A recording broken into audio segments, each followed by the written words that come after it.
Good evening, night owls, and welcome to Whisper Crowley. Tonight, I will guide you into a world of darkness, hoping to help you relax and unwind. Perhaps some of you will even drift into a haunting yet soothing sleep. Before we begin, let me know where you're listening from and what time it is for you. And now, we begin. Good evening. My name is Nathan, and I'm 38 years old. Before I begin, I should confess that I've spent a long time contemplating whether I should write all of this down. It's not easy revisiting moments that almost destroyed my life, but I feel this experience might serve as a warning to others, so I've decided to share it. It all began about 13 years ago when I was around 25 and met Ellie at a backyard barbecue hosted by mutual friends. You know those casual weekend gatherings with plastic chairs, coolers of beer, and people laughing in a relaxed atmosphere. It was in just such a simple setting that we connected. She was studying to become a tattoo artist, always had been naturally gifted with artistic expression, while I worked at a small logistics company handling daily paperwork. My job wasn't a dream career, but it paid the bills and provided some stability. At that barbecue, we spent hours talking about indie bands I was into. She told me she loved folk music, but was willing to give my recommendations a listen. We laughed, exchanged numbers, and from there, an unexpected but genuine relationship blossomed. We lived together for about 7 years before getting married. At first, things were tight because the apartment I rented was small, just one bedroom, a living room, kitchenette, and a tiny balcony. But Ellie didn't seem to mind. She enjoyed making the space our own, painting the walls in warm colors, filling windowsills with succulents, and transforming it into a true home. We always planned to find somewhere more spacious, but neither of us was in a rush. We were practical people. When we finally decided to make it official, the ceremony was simple. Close relatives, a few friends, nothing extravagant. The money we might have spent on a lavish wedding, we preferred to save for a more stable future. I was almost 32 at that point, and I felt ready to truly build a family. Ellie was everything I thought I needed: hardworking, cheerful, somewhat feisty at times, but always supportive. As time passed, I moved up at the company from administrative assistant to something like a department supervisor. I wasn't making a fortune, but I paid our bills and managed to set some money aside. Ellie set up a small studio in our apartment for tattooing. She had regular clients, specialized in intricate, artistic designs, and occasionally sold artwork on the side. We didn't have children, but we had a dog named Rusty who was our pride and joy. All signs pointed to a peaceful life, but appearances don't always tell the whole story. Gradually, I began to notice something within me that didn't make sense: a lack of energy, a feeling of being disconnected from my own routine. I'd wake up already thinking about going back to bed. I was living on autopilot. This change worsened after my company landed a major contract and my workload exploded. I started working overtime almost daily, arriving around 8 in the morning and leaving after 9 at night.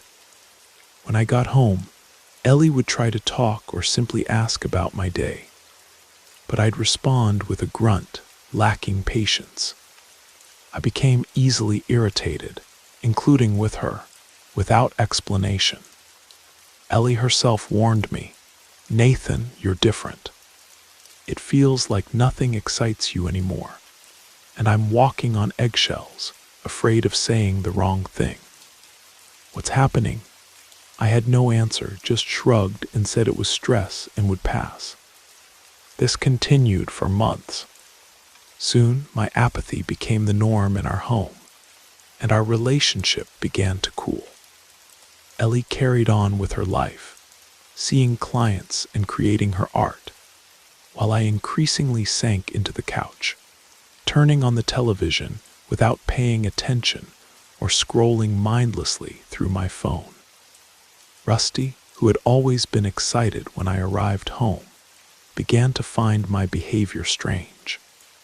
He'd come wagging his tail, but wouldn't receive the same affection as before. I'd just give him a quick pat on the head and head to the bedroom to lie down. It was as if a dense layer of exhaustion had taken over me. After falling asleep, I'd have bizarre dreams and wake in the middle of the night with heart palpitations, sensations of being watched, though I saw nothing, just a restlessness that wouldn't stop. I didn't mention this to Ellie, thinking it was just a result of overworking.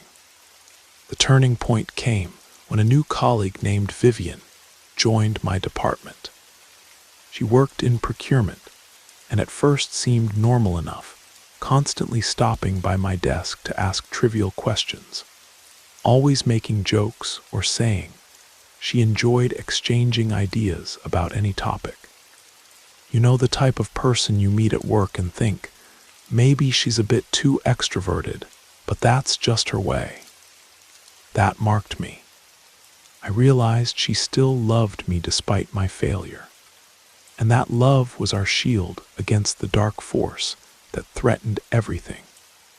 With time, I understood that relationships are made of many layers: mistake, forgiveness, happiness, and above all, willingness to move forward despite obstacles. If it weren't for Ellie's support, I probably would have been swallowed by guilt, and Vivian's negative influence would have completely dominated me.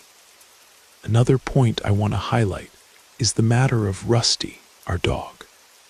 He was, in many moments, the first to notice the presence of something strange. Animals have this heightened sensitivity.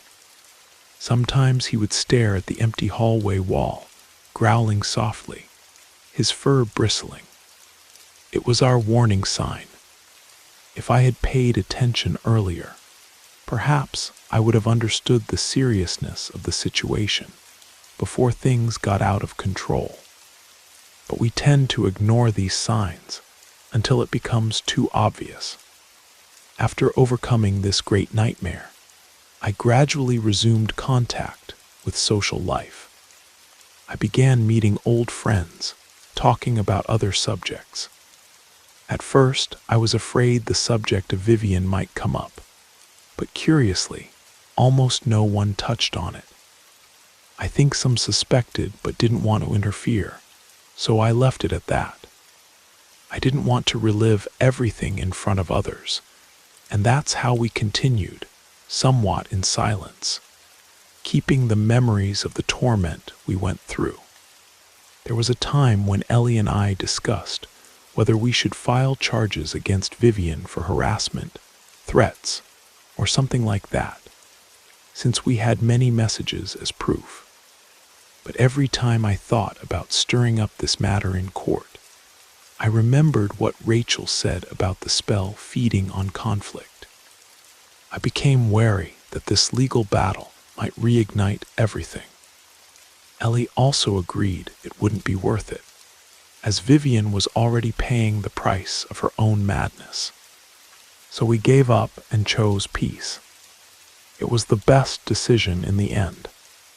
Today, looking back, I realize how many signs we ignored from the beginning.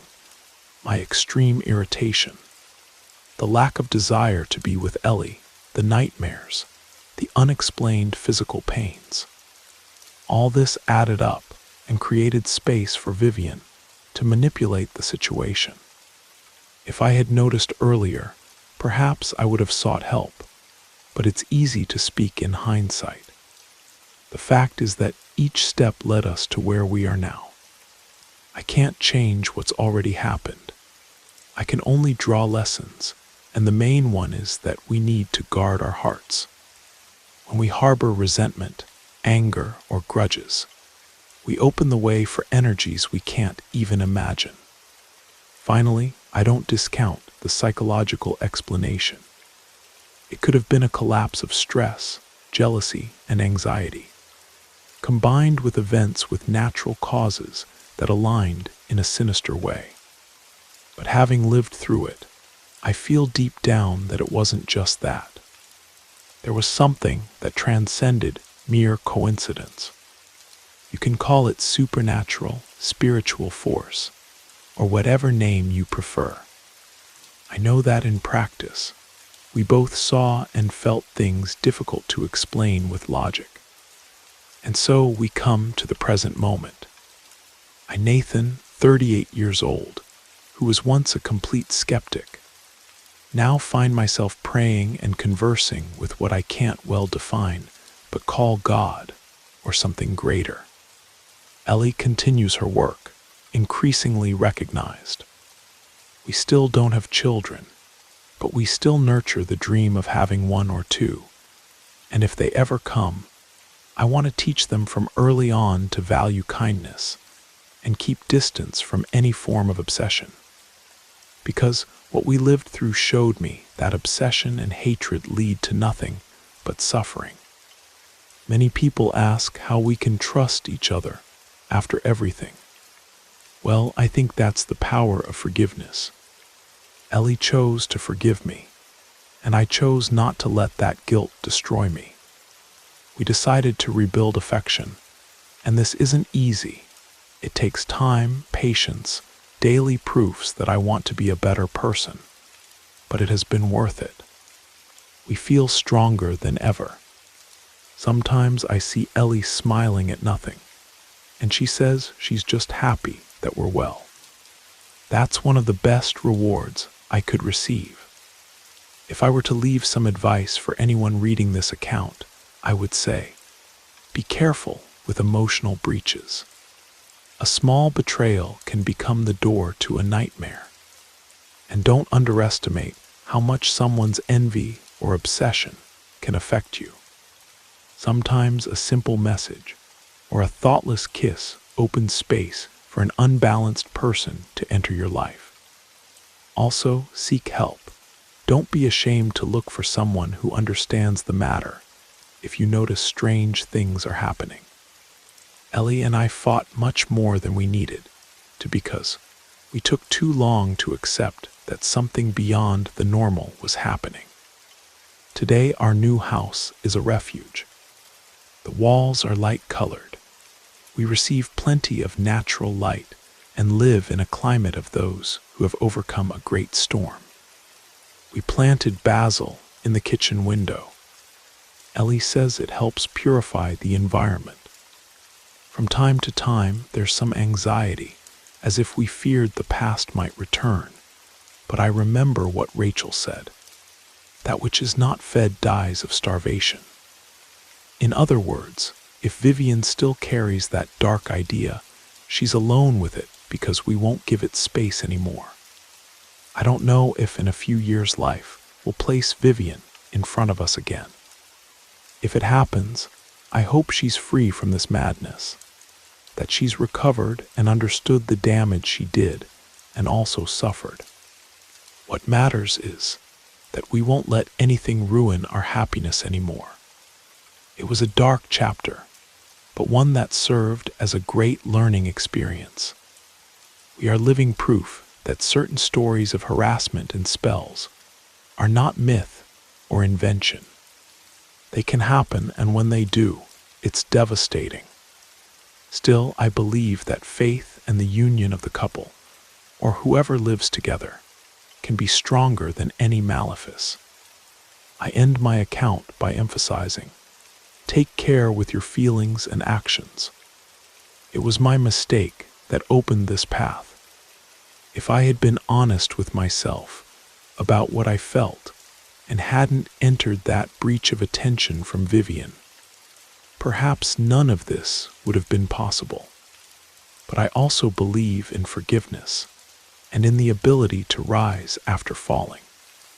It's what Ellie and I have lived, a new beginning with scars, but also with new solid foundations, and a love that survived what seemed impossible to overcome.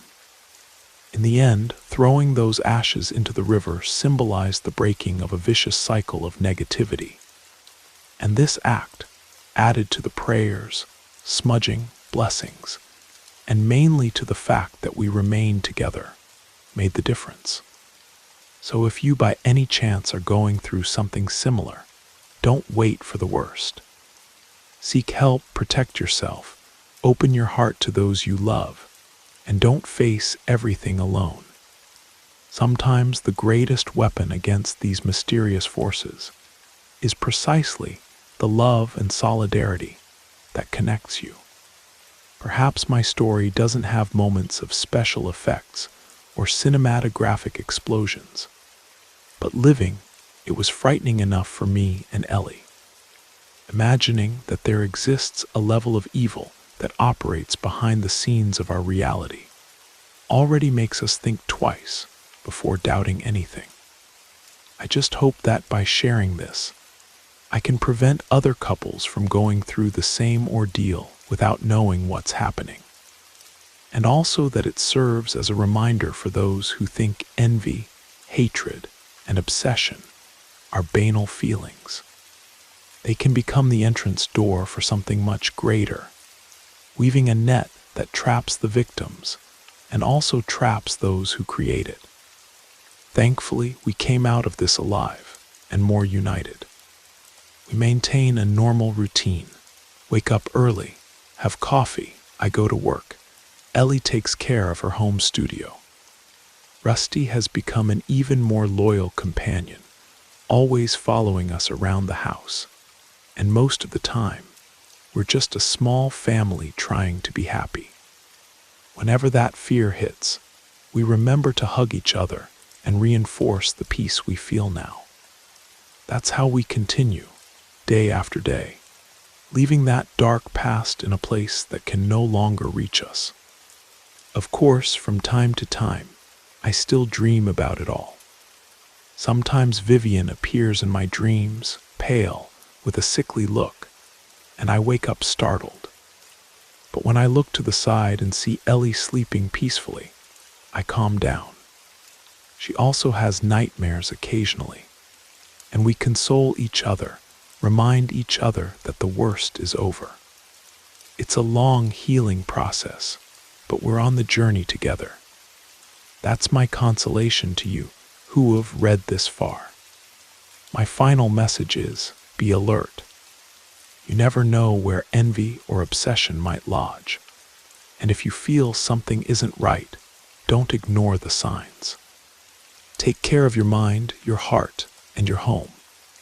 Protect what makes you happy before it's too late. May this account serve to show that even the most intense terror is not invincible if there is true love, will to fight, and faith, whatever it may be. Was my initial impression.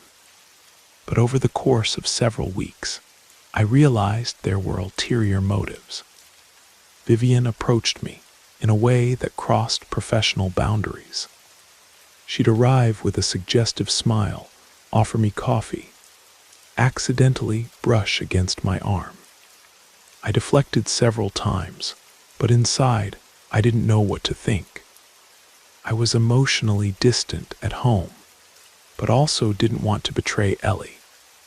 Everything was accumulating, excessive work, my exhaustion, our shaky relationship, and this unexpected attention at the office. Then came the company party to celebrate the first successful quarter of the big contract. It was at a simple bar in the downtown area, and almost everyone from the office attended. Once there, I wasn't in the mood for conversation, but ended up drinking more than I should have. After several beers, my head felt light. I remember Vivian approaching, whispering something in my ear, and in a quick movement, kissing me.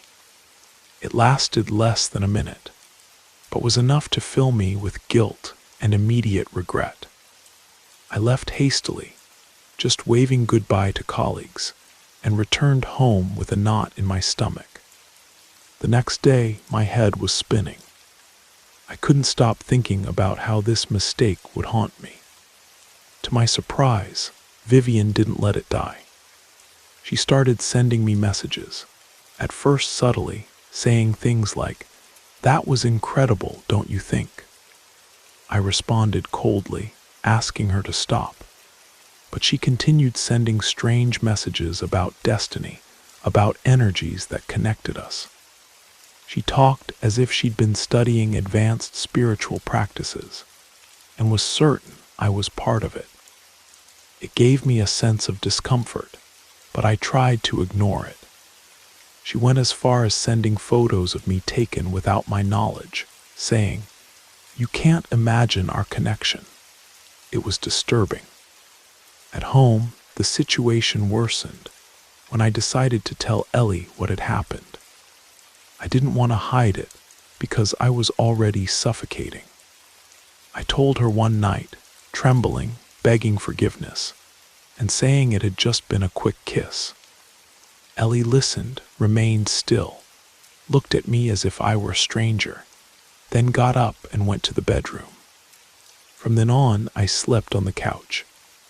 After this confession, the atmosphere at home became unbearable, not because of arguments or shouting, but because of the absence of dialogue.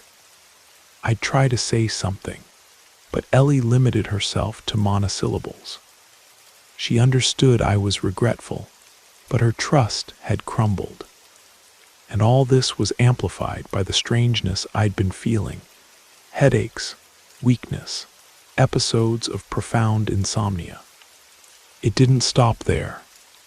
Vivian intensified her messages, saying someone had hurt me, that she could free my energy, that if I distanced myself from her, the consequences would be severe. I began to fear for Ellie, who had nothing to do with this story, but could be most harmed if Vivian went crazy with jealousy. During this time, I started noticing that Rusty, our dog, avoided being near me. He, who had always been affectionate, began to growl softly when I entered the kitchen, especially at night. Some mornings, I noticed he barked at a wall, as if seeing something I couldn't. Ellie also noticed he was urinating inside the house, something that had never happened since we adopted him. It was as if everything had turned upside down. One of the first strange events that made me consider something supernatural might be involved was when I woke up to get water and found the front door open with no sign of a break-in. It seemed someone had entered, but there was no one outside.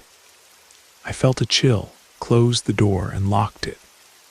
My mind tried to find logical explanations. I forgot to lock it, but I was certain I hadn't.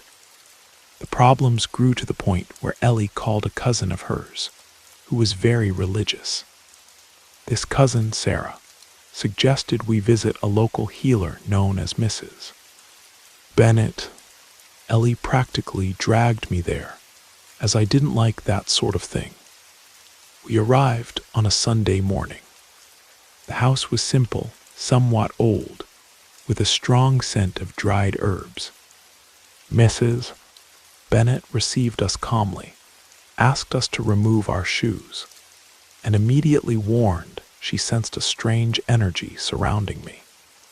I felt awkward, but decided to stay silent and listen.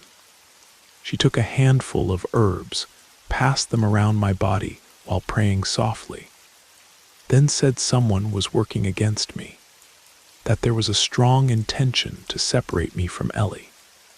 She told us we needed to pay attention to objects or things left near our house. When we returned, Ellie put coarse salt in various corners of the living room, left glasses of water scattered around, and lit a white candle at the front door. For a few days, the atmosphere seemed to lighten. I managed to have some conversations with Ellie, apologize once more, and she even responded with a touch of tenderness. But this truce was short-lived. Soon, truly strange phenomena began. One night, we heard noises on the roof, as if someone were walking there. I went up with a flashlight and found nothing. Rusty barked nonstop until nearly 3 in the morning. The next day, we found something in the yard. A black bag tied with red string containing dirt, pieces of cloth, and a paper with my and Ellie's names scrawled on it. We didn't know what to do with it. Ellie wanted to burn it, but I was afraid it would make things worse. I ended up taking the bag and throwing it in a vacant lot down the street. For me, if it was far from home, that would solve it. I was being naive. My physical and mental state only worsened. I'd arrive at work and could barely stand properly. One day, Vivian appeared at my desk to say I looked terrible, and that perhaps it was time to admit we needed to be together. I felt my legs shake. She spoke with a calmness that chilled my blood. She seemed certain of something. I told her to stay away, tried to sound firm, but was afraid. She laughed and walked away. Shortly after, I felt such strong nausea that I ran to the bathroom to vomit. It was as if a small part of me already knew that something very bad was being directed at me, and I had no strength to react. Ellie, meanwhile, realized my depression or apathy wasn't normal. She started playing prayer music at home, talked to Rusty, tried to liven up the environment. But it seemed that the more she tried, the heavier it became. On a Wednesday, we had an argument over something trivial. She asked me to wash the dishes. I got irritated and responded aggressively. She was shocked into silence, and then I felt immediate remorse. I tried to apologize, but she wouldn't look at me.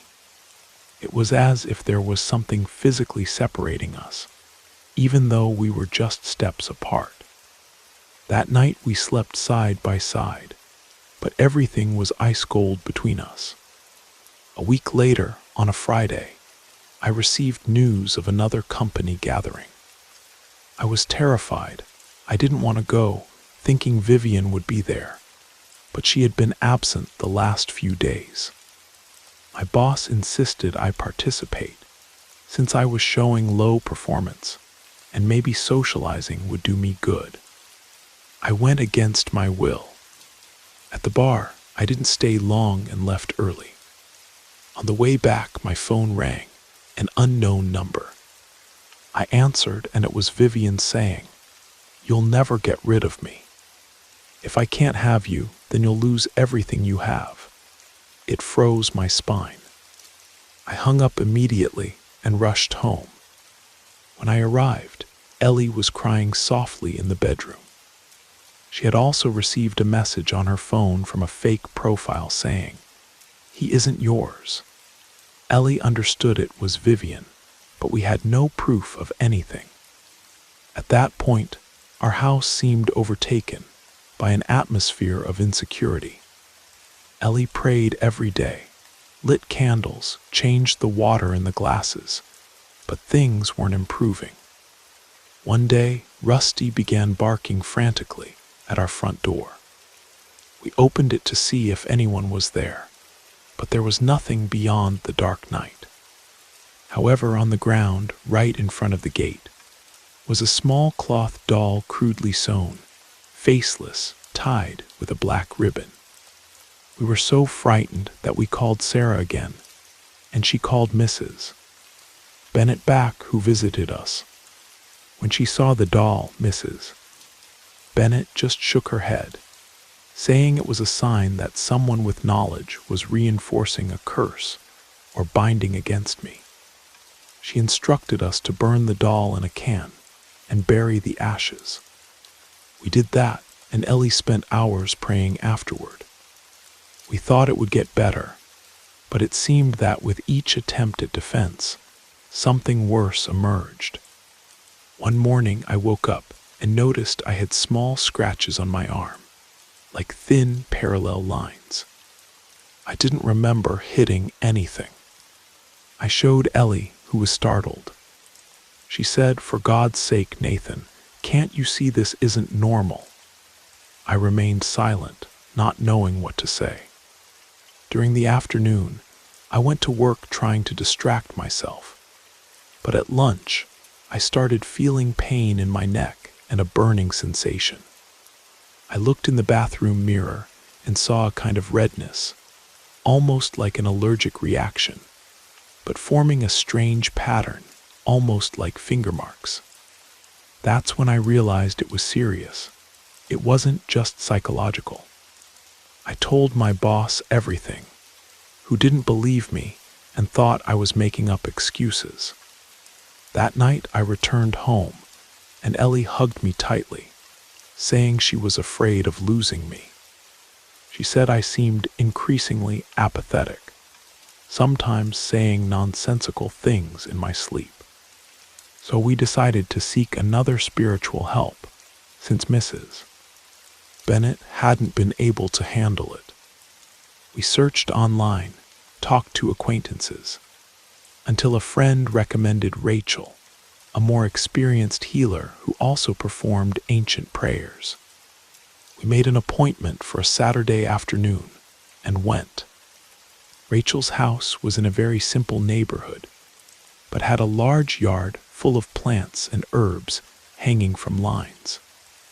As soon as we crossed the gate, I felt a chill, and Rachel received us with few words, just observing how we behaved. She had us remove our shoes and led us to a room where there was a circle of salt spread on the floor. She said, "Sit on opposite sides. I'll see if there's still time to cut this." She lit 2 candles, one very dark and one white, and began passing a branch of leaves around me, saying a prayer in a tone I could barely understand. Ellie went through the same procedure. Rachel then blew a kind of smoke with the smell of tobacco, which almost made me nauseous. Afterward she sighed and commented, "There's a strong bond here. Someone with anger, envy, or obsession. It seems like a binding spell to separate you and trap the young man in torpor, in paralysis. This isn't a novice's work. There's someone who knows what they're doing." We left there shocked, but somehow more aware that we might be able to circumvent the situation. On the way back, Ellie even wanted to buy some protective plants to put in the living room, like rue and snake plant. But deep down, I was still skeptical. I thought it was an exaggeration, though my arms and neck suggested otherwise. The next 2 or 3 nights were less disturbing. I managed to sleep with more tranquility, but on the 5th night after the ritual, everything got much worse. I returned from work and found all the kitchen chairs overturned, as if someone had passed by and knocked them down without mercy. Rusty was hidden under the sofa, trembling. Ellie was nervous, telling me she had heard footsteps and whispers coming from the hallway. I tried to calm her, but inside I was also trembling. We searched the entire house to see if someone had broken in, but everything was locked. It was another sign that something invisible was acting in there. To make matters worse, I was accumulating errors in work spreadsheets, arriving late, and all this led to me being fired. The boss called me in to talk, said there was no way to keep me there anymore. It was a huge blow, because it meant I would lose my main source of income. I returned home with an empty gaze, but to my surprise, Ellie didn't judge me. She hugged me and said she knew there was something very strange around us, that it wasn't entirely my fault. She promised we would get out of that situation together. That same day, we talked to Rachel by phone. She asked us to sweep every corner of the house, especially the attic, yard, and under furniture, to see if we found anything that wasn't ours. We spent the entire afternoon searching, and it was only at night, almost giving up, that I found a package wrapped in black plastic hidden near some bricks in the yard. Inside was a small jar with dirt, pieces of nails, a photo of me with Ellie and some dark hair. My heart raced. I called Ellie, showed her what I had found, and we were paralyzed, not knowing how that got there. Neither of us had put anything like that in the house, and the photo was relatively recent, from about 6 months ago when we went to a cousin's birthday. We didn't remember giving this photo to anyone. We called Rachel, who asked us not to touch it anymore, saying it was proof of the work being done against us. She told us to bring it to her to burn in a ritual. We went the next day. She put the little jar inside a clay pot, surrounded it with coarse salt, lit candles, threw dried herbs on top, and began to pray. She spoke softly in a firm intonation, sometimes changing to what seemed like another language. At a certain point, she asked us to leave the room and let her finish alone. We stayed in the yard for about 20 minutes, hearing crackling, a noise of something boiling. Suddenly, we smelled something very strong, like plastic and burnt hair. It made me nauseous. After she finished, she called us back and showed us a basin with ashes. We went to a stream on the outskirts of that region and threw everything in. She said this was just part of the process, that sometimes these energies leave residues, and the person responsible doesn't give up easily.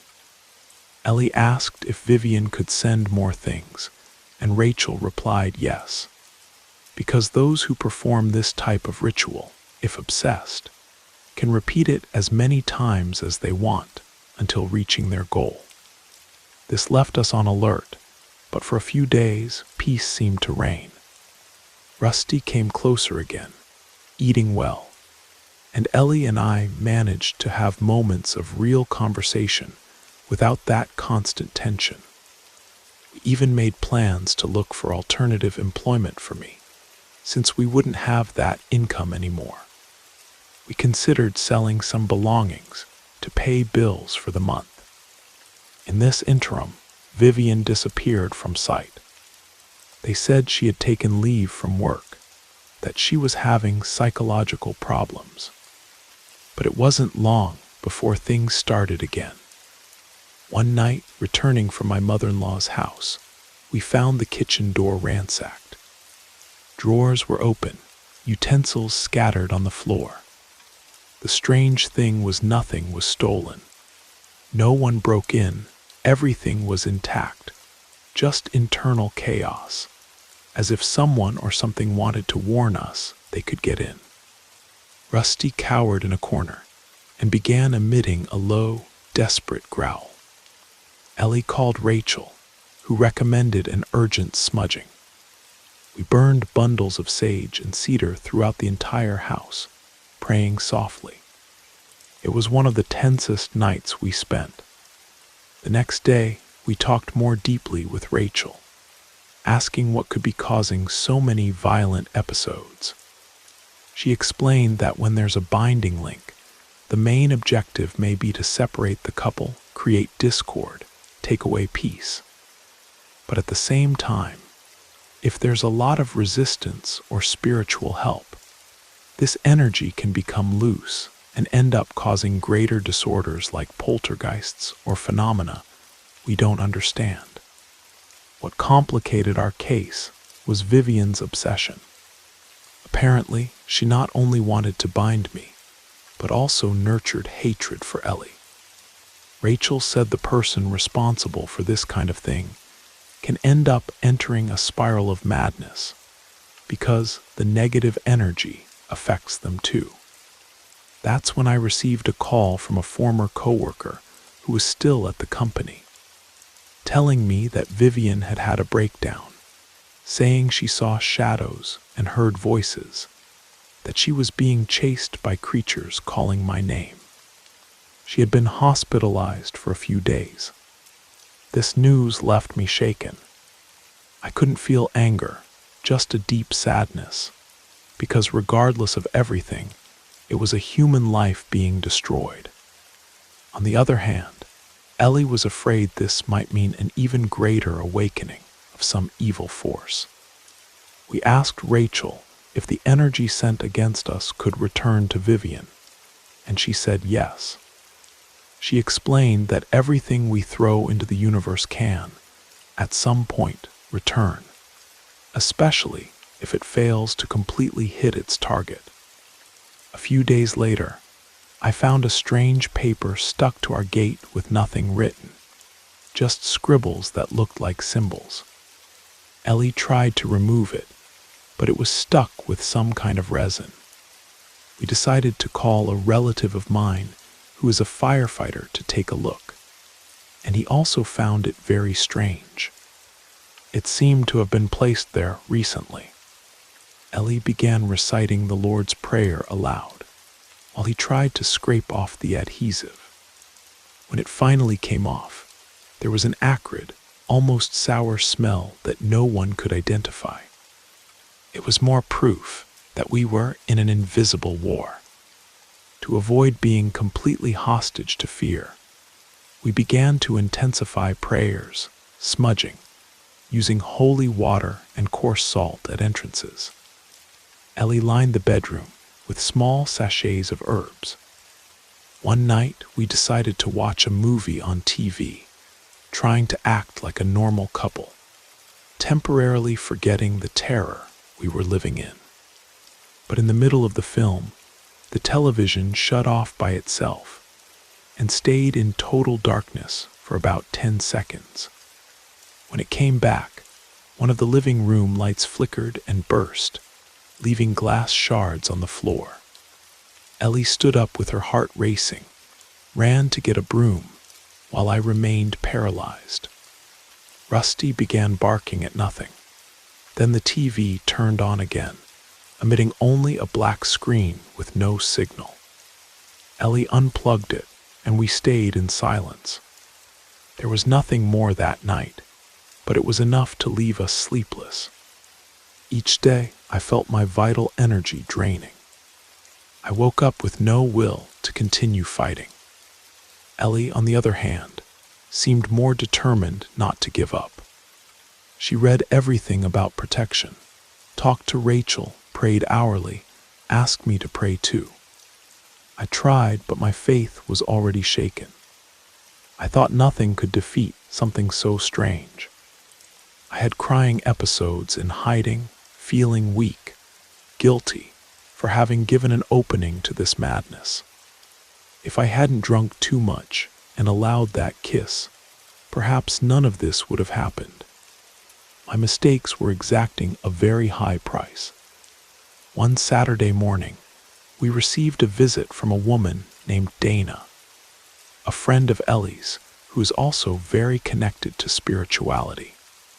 She brought a small bottle of consecrated oil and applied it to various parts of the house, including windows and doors, praying and asking for all darkness to dissipate. In that moment, I felt a slight dizziness, as if something in me opposed it. It was bizarre. Ellie held my hand and asked if I was okay. I felt her, but inside I felt a disturbance, as if a silent voice said, "I don't want this here." It was one of the strangest sensations I've ever experienced. That night I dreamed of Vivian. In the dream, she was sitting on our bed, staring at me with an empty gaze. She looked older, pale, and murmured nonsensical things. I tried to ask what she wanted, but no sound came from my mouth. Then she said, "I didn't have him, but I also won't let them keep him." When I woke up sweating, Ellie was also sitting up, breathless. She said she dreamed of someone knocking on the bedroom door and shouting my name. We noticed it was the same time in the early morning. That convinced us the fight wasn't over yet.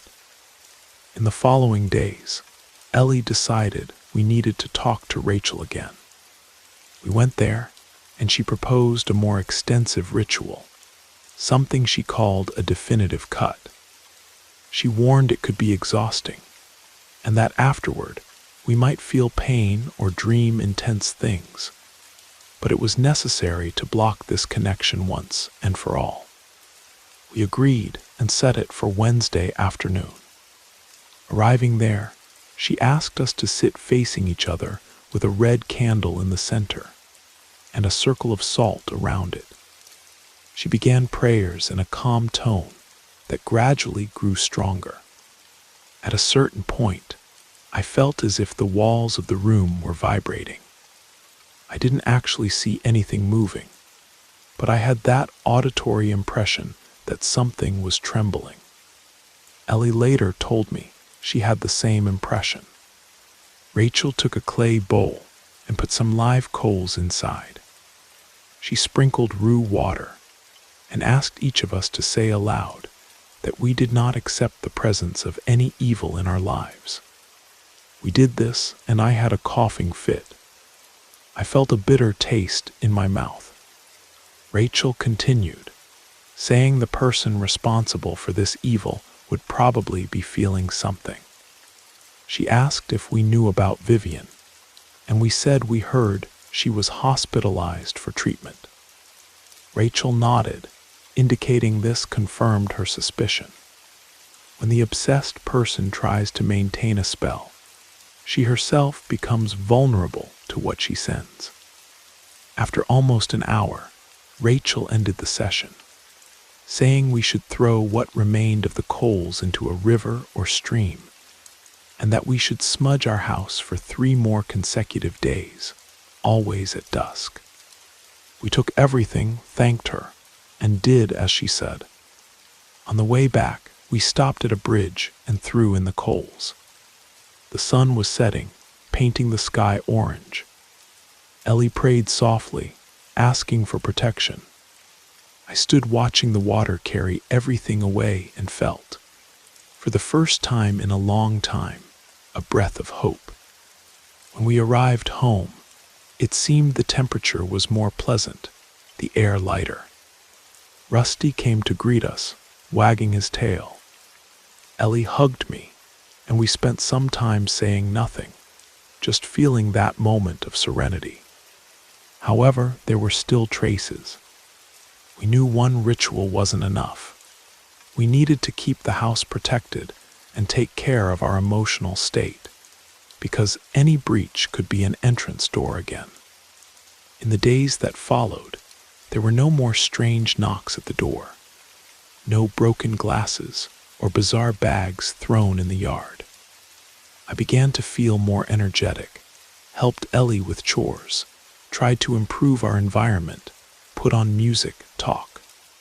But she was still hurt by the story of the kiss, the betrayal. I realized that to truly recover my life, I would need to regain her trust. So I began to make an effort, creating surprises, buying flowers, trying to be the guy I was before all that shadow fell over us. Meanwhile, I continued looking for work, had interviews, but nothing concrete came through. One night, I sent messages to some contacts and got freelance administrative consulting at a small business of an acquaintance. It was a relief because any income helped pay the bills. Ellie also advertised her tattoo work more, so her schedule gradually filled up. We began to resume our routine, but now with a more cautious look at the world around us. Almost a month after the ritual with Rachel, we heard through a third party that Vivian had left the hospital, but wasn't well.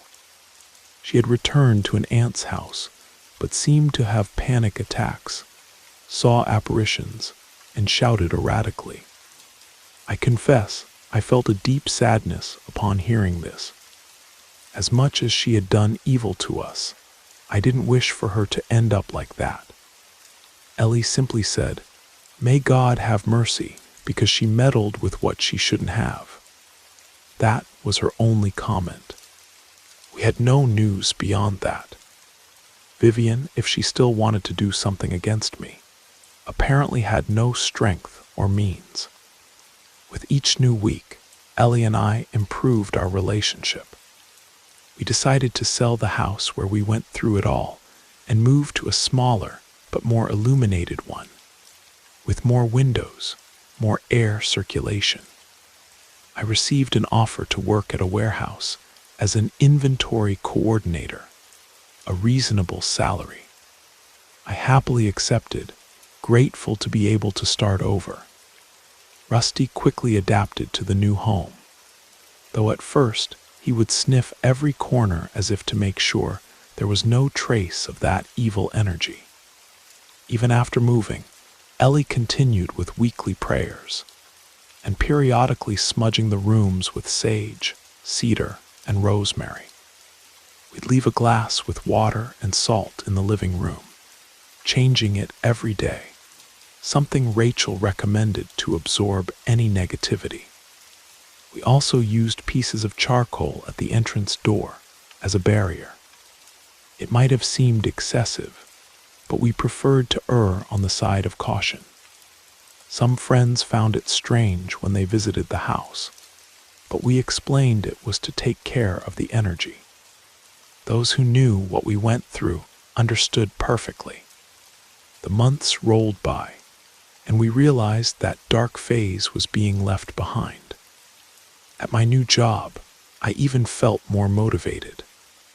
Ellie gathered a larger clientele and began to have very good income with her tattoos and artwork. We began making plans again, including trying to have a child in the near future. It was as if the sun had returned to shine after a long storm. But when we least expected it, one last scare found us. One afternoon, Ellie answered an anonymous call. The person remained silent for a few moments, and then a female voice murmured something like, "He's still mine." Ellie hung up, frightened, and came to tell me. At first, panic set in. Had Vivian returned to activity? I felt a chill. However, nothing else happened after that day. It was a single phone call. We received no messages, saw no signs, had no suspicious objects in the yard. It was like the last breath of a story that refused to die. This situation made me think that, although we had overcome the worst, some marks remain. Perhaps Vivian, or whatever possessed her, still tried to maintain a small thread. But no matter how much she tried, I think the defenses we created, plus the fact that we were already free from the main spell, prevented it from growing again. Time passed, and nothing else manifested. Ellie tried not to think about it anymore. I didn't want to feed the fear either, but that phrase on the phone, "He's still mine," sometimes echoed in my head. As the months passed, we rebuilt our marriage. The fights and suspicions diminished until we regained our intimate life, the complicity we always had, and the security we felt when we first met. Still, there are some scars. Sometimes when Ellie sees an unknown message on my phone, she looks at me with apprehension. I need to assure her it's nothing, that I'm no longer in contact with Vivian or anyone similar. I think trust, once shaken, takes time to be restored. Still, I'm grateful for another chance to redeem myself and show that I'm the husband she deserves. I think it's important to emphasize that throughout this process, I learned the world is larger than we think. I never much believed in spells, curses, or witchcraft.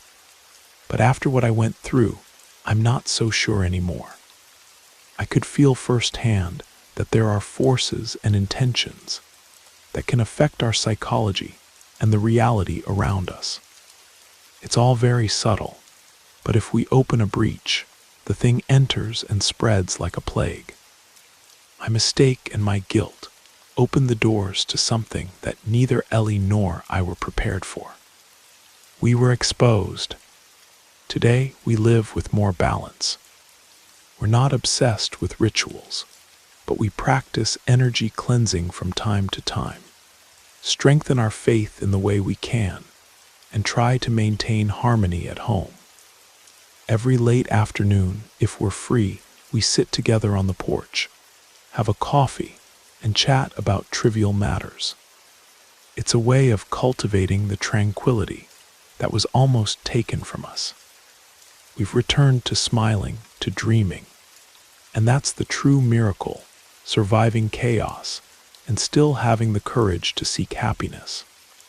I don't know exactly how Vivian is today. We never had direct contact again. Some gossip reached us saying she lived reclusive, or that she had moved far away, or that she was admitted to a clinic, nothing confirmed. It's somewhat ironic. There was a time when I worried about the possibility of her appearing at any moment, but now I believe that cycle is closed. If she still harbors resentment or obsession, that energy will weigh more on herself than on me. Some people only find peace after facing their own shadows. I also learned that those who meddle with this type of negative force don't come out unscathed.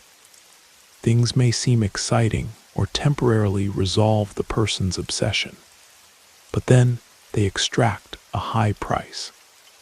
Vivian tried to control my life and destroy my marriage, but the spell turned against her when she saw we resisted. It was just a matter of time before she crumbled far from me, far from celebrating another's suffering.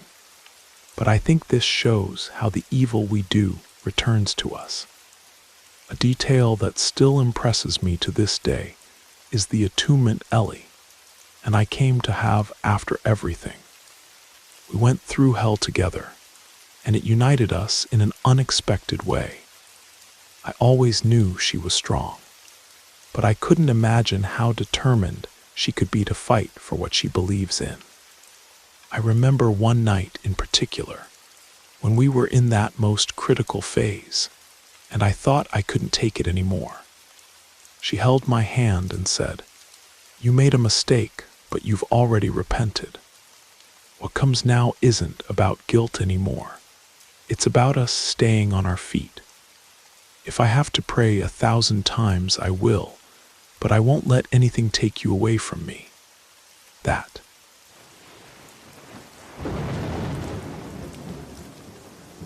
I hope you enjoyed the first story. If you did, don't forget to leave a like. But if I didn't do my job well, feel free to give it a thumbs down. Either way, drop a comment and let us know where you're listening from and what time it is for you. Now, let's continue.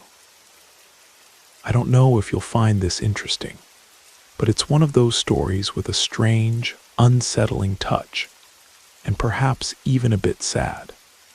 Today, I'm married to an incredible man, and last year we had our first child together. But before that, I was married to someone else, a person who wasn't exactly good, and we had a daughter together. My current husband has been extremely loving toward her, treating her as his own since he met her when she was 4 years old. I feel immensely grateful to have such a wonderful partner. We've always had a very transparent and honest relationship. However, he's never been one to get involved in gossip. So I know he wasn't hiding anything from me when he occasionally forgot to tell me about certain things. I don't blame him for it. but I admit that in some situations, I felt a little uncomfortable. Anyway, let's get to what matters. His family loves to gather, not just on holidays, but also for birthdays, sporting events. Any reason they could find to celebrate, they took advantage of. We were always invited, but we couldn't always go. When we did attend, everything went smoothly without major problems, and I managed to get along well with many of his relatives. I confess I was anxious about bringing my daughter. I was afraid people would treat her differently or judge me. But to my delight, everyone welcomed her with open arms, just as my husband had done. She found many children to play with.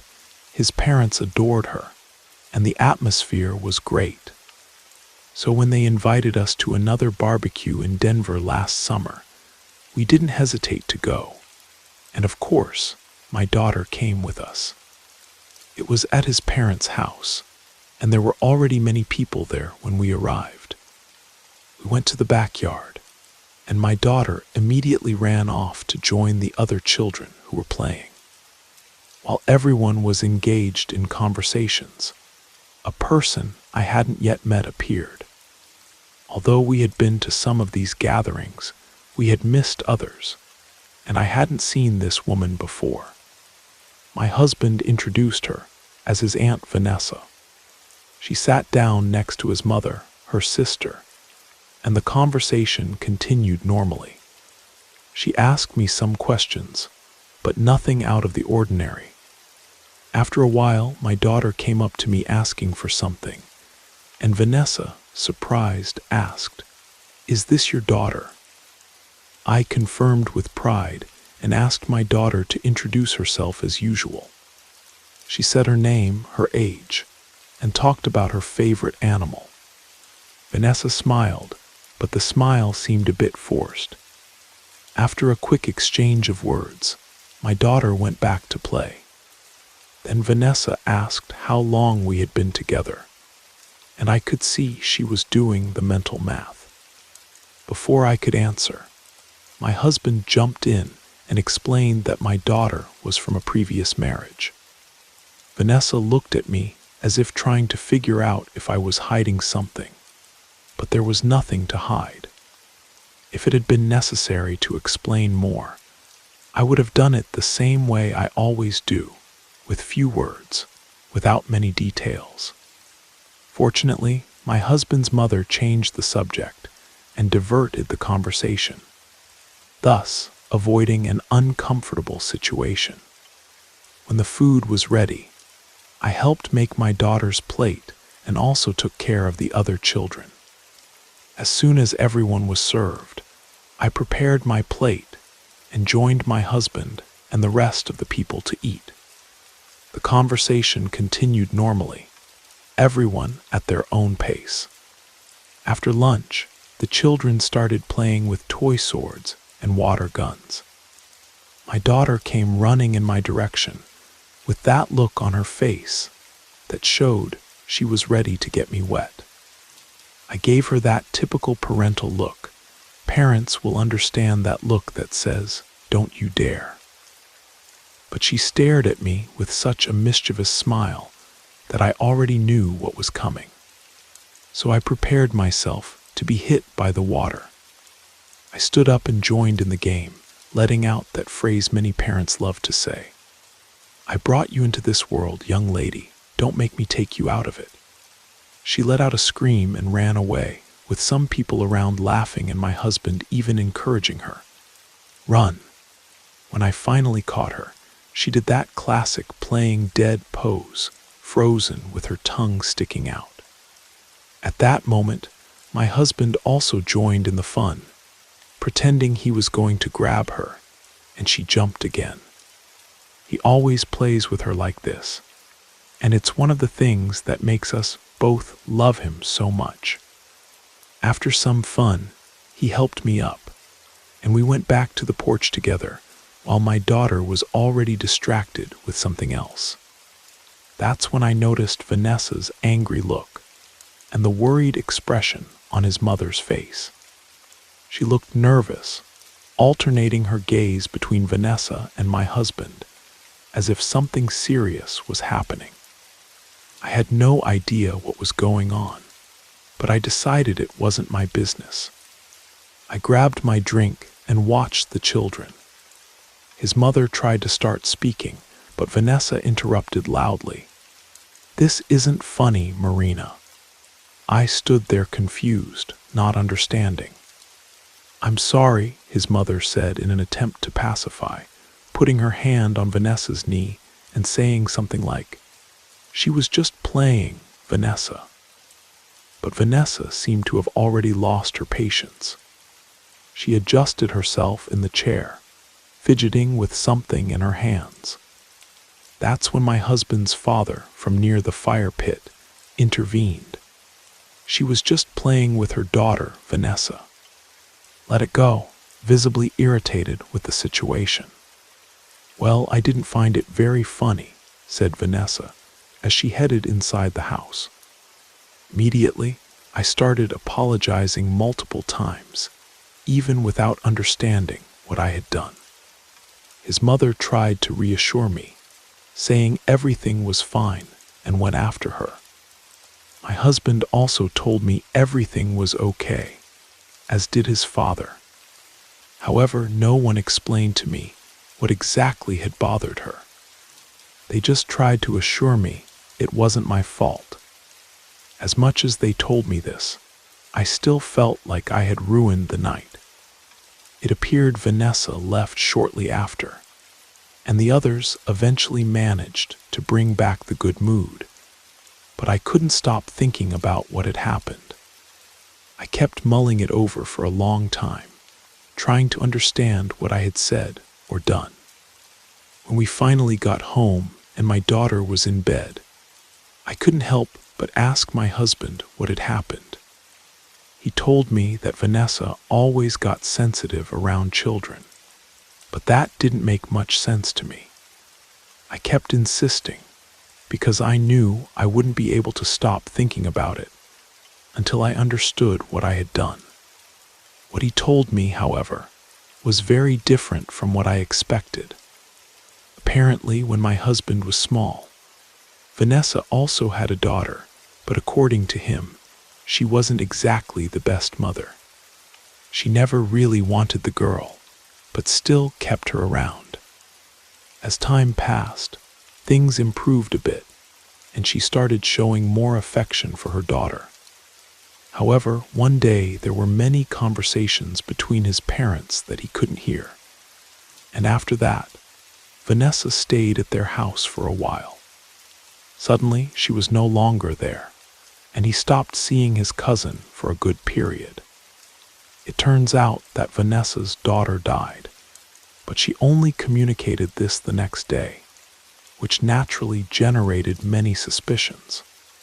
There was a major trial, and in the end, the conclusion was that it was an accident. At the time, my husband was very young and only learned about this story when he grew up. But even then, he never went into details, which I completely understand. Apparently, my joke about taking you out of this world deeply bothered her, even though it was a common phrase said in a playful tone. It really affected her, and I felt terrible about it. I had no idea, and it seems no one thought it necessary to mention it.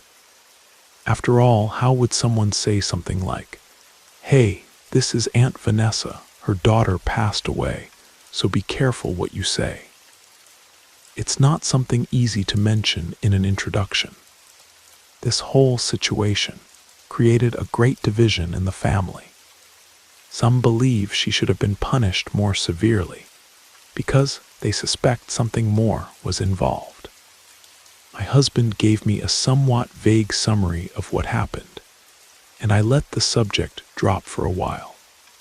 When I discovered I was pregnant and Vanessa started acting strangely around me, I decided to investigate more. I found articles about the case, both online and in our city's library. I understand why people believe what they do, but I don't want to go into too many details as I'm already exposing a lot about the family, which is why I'm calling her Vanessa. That's not her real name. Since learning about this story, I feel a bit uncomfortable around her.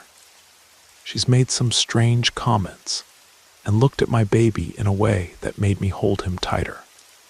I know that in the end, there's not much I can do, but sometimes I find myself thinking about it. Fortunately, we only meet her once or twice a year at his family gatherings, so we manage to avoid her most of the time.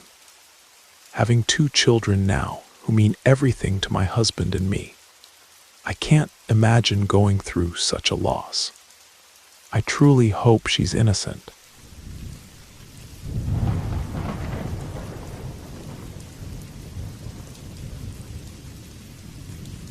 My name is Andrea, and I come from Portland, Oregon. I'm a second-generation American with Croatian roots. My parents arrived in the United States separately in the early 2000s. It was at a Croatian restaurant on Burnside Street that their paths crossed, and they soon began dating, getting married shortly after. I was born in October of 2005, and it seems they were very happy during the first year of my life. The few memories I have of my father from this period are vague, and sometimes I wonder if they aren't just memories created from the countless stories I've heard about how amazing he was, a perfect father during my first year. Now, you might be wondering how someone who left my mother and me could be remembered so fondly, to the point that some people still call him a hero. If you're comfortable, I'll tell you. My father grew up in a small Croatian village called Livno, which was part of the former Yugoslavia. From what my mother tells me, it must have been a beautiful place to live.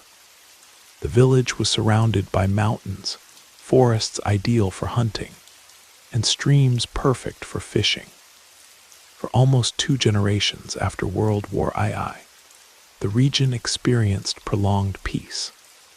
But then, and I'll skip some parts, war came, and when it came, it was devastating. Based on ethnic lines, the Yugoslav Civil War became a bitter conflict, neighbor against neighbor.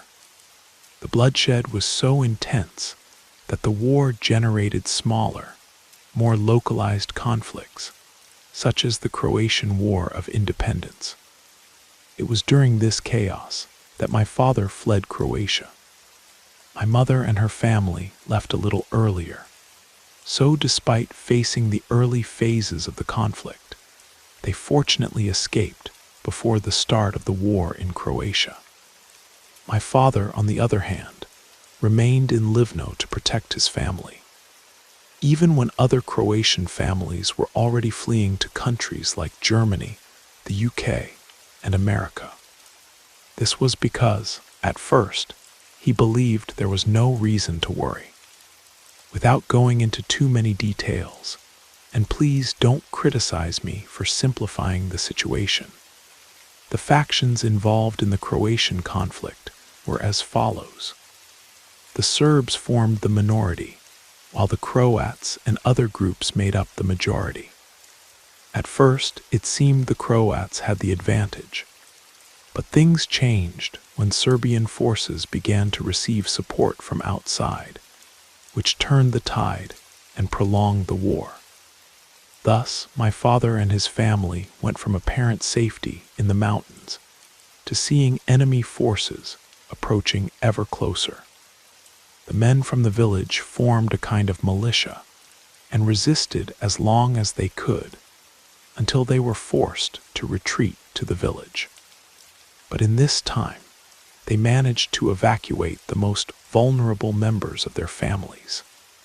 So when Serbian forces surrounded Livno, the fight was to prevent the village from being destroyed. My mother says that according to my father's stories, there was great hope in Livno, the expectation that they could hold out until NATO intervened to drive out the Serbian forces. However, as the Serbs surrounded the village and their snipers took down Croatian fighters one by one, my father and his friends began to realize they were lost. And worse, their families were also in danger. Believing they could hold off the Serbs long enough, the men of Livno asked their wives and children to wait in a neighboring village. If they didn't receive warning of an imminent attack, they could also be surrounded, captured, and possibly massacred. The militia had no choice but to try to break the siege, even knowing they were outnumbered and less armed, which made this option risky. Until one morning, driven by desperation, my father ventured into the forest to look for a path between the Serbian lines. Incredibly, he found one. The Serbs had neglected to guard an open field beyond some trees on the Livno side. Apparently, they believed no one would be foolish enough to cross this field, especially with snipers positioned on the hills. This miscalculation offered the militia an opportunity to escape and save their families. Again, when my father ensured the path was clear, the other men moved silently to the clearing, taking advantage of the rising sun. As they advanced, they began to slip through the gap in the Serbian lines without hearing a single shot. They shouted to my father, "You're a genius. You saved us." But the moment they were grouped in the center of the clearing, the Serbs opened fire. My father said they didn't stand a chance. The men ran or tried to take cover, but many were shot down by machine guns and snipers. All my father could do was run and pray that a Serbian bullet wouldn't hit him. Miraculously, he reached the tree line, escaped, and went around the Serbs as they advanced to finish the massacre and destroy Livno. While the Serbs burned and looted, my father managed to reach the village where the families were sheltered and warned them that if they didn't flee soon, they would be next. After seeing his companions massacred, he decided he would no longer stay in Croatia. From then on, he didn't rest until he, his mother, and his aunt were aboard a plane bound for the United States, where they eventually settled in Portland. My grandmother, may God rest her soul, always praised my father's heroism, how he led an almost impossible charge against the Serbs to protect his family and other civilians. She also said he was the only survivor from his militia unit, and that he must have been blessed to have escaped such a terrible massacre alive. My mother commented that my father didn't like these stories, and so she avoided talking about it near him. She believed he carried what's called survivor's guilt, like you see in heroes who don't consider themselves heroes, that old cliché. But about a year and a half into their marriage, shortly before I turned one, there was a big fight where my father revealed the truth about that day. My mother told me he would sink into depressions that lasted for days, drink too much, and stay out of the house for long periods. When I was 1 year old, she was tired of the situation. She gave him an ultimatum: no more drinking, no more staying out late with other Croatians, and you'll have to seek psychiatric help to deal with the war trauma if you want me to stay. That's when my father responded with something like, "I don't deserve help," to which she retorted, "Of course you deserve it, you're a hero." And he surprised her with a phrase he repeated several times: "I killed people." At this point, my mother insisted on what she always said, that it wasn't his fault, that he couldn't blame himself forever, and that in the end, he did what was right. It was at this moment that he lost control and said she was wrong. He hadn't killed accidentally. He did it intentionally. My father knew that if they tried to break the siege together, he and his friends would be massacred. And if no one could warn the next village, their families would also die. So he risked everything, but at the cost of his soul. That morning, when he was supposedly looking for an opening in the Serbian lines, he was actually looking for the Serbs themselves. Using a white flag improvised from an old shirt and a branch, he surrendered. The Serbs captured him and took him to the commander, who asked if he was there to negotiate the village's surrender. My father replied that no, the militia would rather die than give up their homes. But unlike them, he didn't want to die. He wanted to live, even if it was somewhere else. The Serbs laughed, surprised by the boldness of this Croatian, simply asking to be let go. But that wasn't what he was proposing. He suggested handing over the entire militia at once, allowing the Serbs to massacre them quickly. The only price he asked was freedom after the shooting. And that's what he did. He led his companions to the open area, but didn't run ahead of them as he claimed. He stayed in the trees, watching as the Serbs carried out the terrible ambush and killed his brothers in arms. When the Serbian commander ordered the shooting to stop, my father crossed the open area, stepping over the bodies of his childhood friends on his way to safety. My father was sure the Serbs would shoot him. He even told my mother that at one point he wished they had done so. But the Serbs knew that killing him would be the easiest solution. The real blow to his heart would be to let him live, knowing he had betrayed his country and his people. When he reunited with his family in the neighboring village, my father said as little as possible about his escape. He let everyone believe his actions had been heroic, rather than selfish and despicable. He managed to keep this secret for a while, but as I mentioned, it wasn't long before he broke down and told my mother everything one night. That's when she told him to leave. She knew how terrible what he did was, but in moments of desperation, when it comes to surviving or protecting family, people sometimes take unimaginable actions. Still, at that moment, she didn't know what else to do and simply asked him to leave.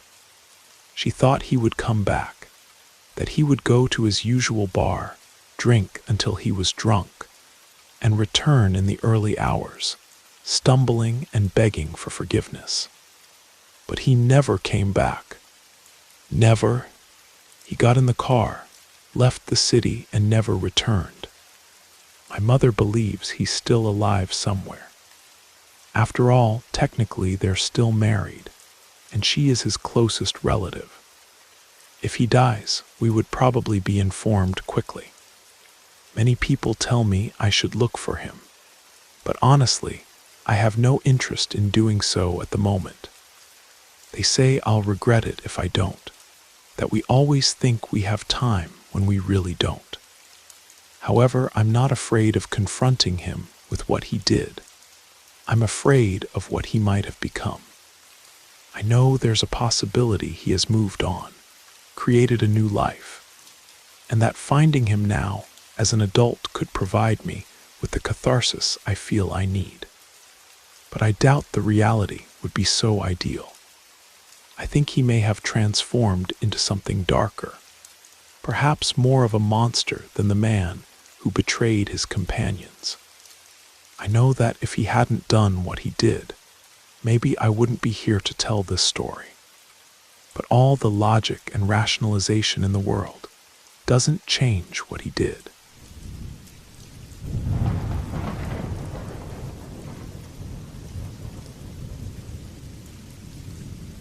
I have a story about a secret my family kept for many years. Even understanding the reasons, the impact of discovering the truth was profound. My view of the people involved changed dramatically, and someone I always considered a hero turned out to be a terrible person. Throughout my entire childhood, I was certain my father was a hero. I believed he was part of the Navy SEALs and fought for our country. I was proud of him, even though I could barely remember his face. I think I need to go back a bit. When I was younger, my father was present. I have some photos with him and my mom. I was the first and only child my parents had. I don't have many clear memories of my father because I was only 5 years old when he left my life. At that time, I didn't understand why he wasn't around anymore. I just knew he wasn't there. But there's one memory that still comes to mind. It was night I was crying, and my father hugged me tightly, saying something like, "Sorry, buddy. I'll come back. You'll be all right, okay?" The problem is, I don't even know if this memory is real. It probably isn't. I believe I created this memory as a way to cope with his absence. Along with this, my mother told me that my father served in the special forces. She said he had been sent to fight against enemies to save the country. As the years passed and I grew up and understood things better, it made sense that he wasn't home. After all, he was a soldier. When he disappeared, it was 2001. Of course, I didn't yet grasp what had happened on September 11th. But over time, as I learned about it, it seemed logical that he was somewhere overseas fighting in a war. Throughout my entire upbringing, my mother always reassured me that he loved me and that he was doing it for us.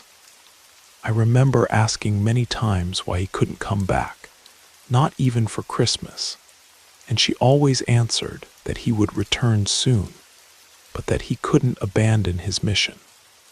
I questioned why he never called or sent letters, and she explained that calls were very expensive, but that he had written letters. She manipulated me, making me believe that he had sent me birthday cards in previous years. She even told me that some Christmas presents were from him.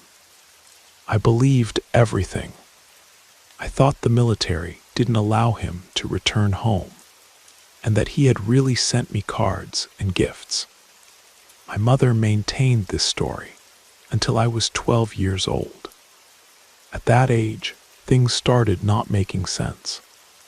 It was 2008, and I had enough maturity to follow the news and understand world events. It didn't take long for me to realize something wasn't right.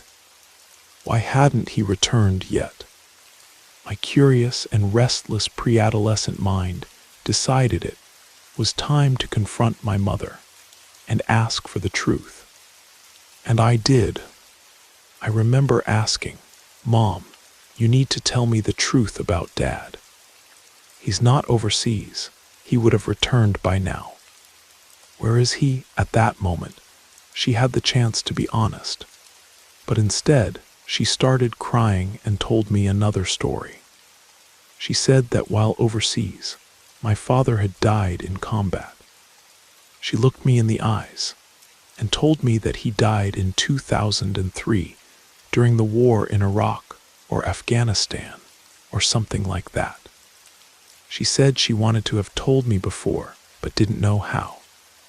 Once again, my mother told me that my father was a hero, that he had died defending the country, that his death was honorable.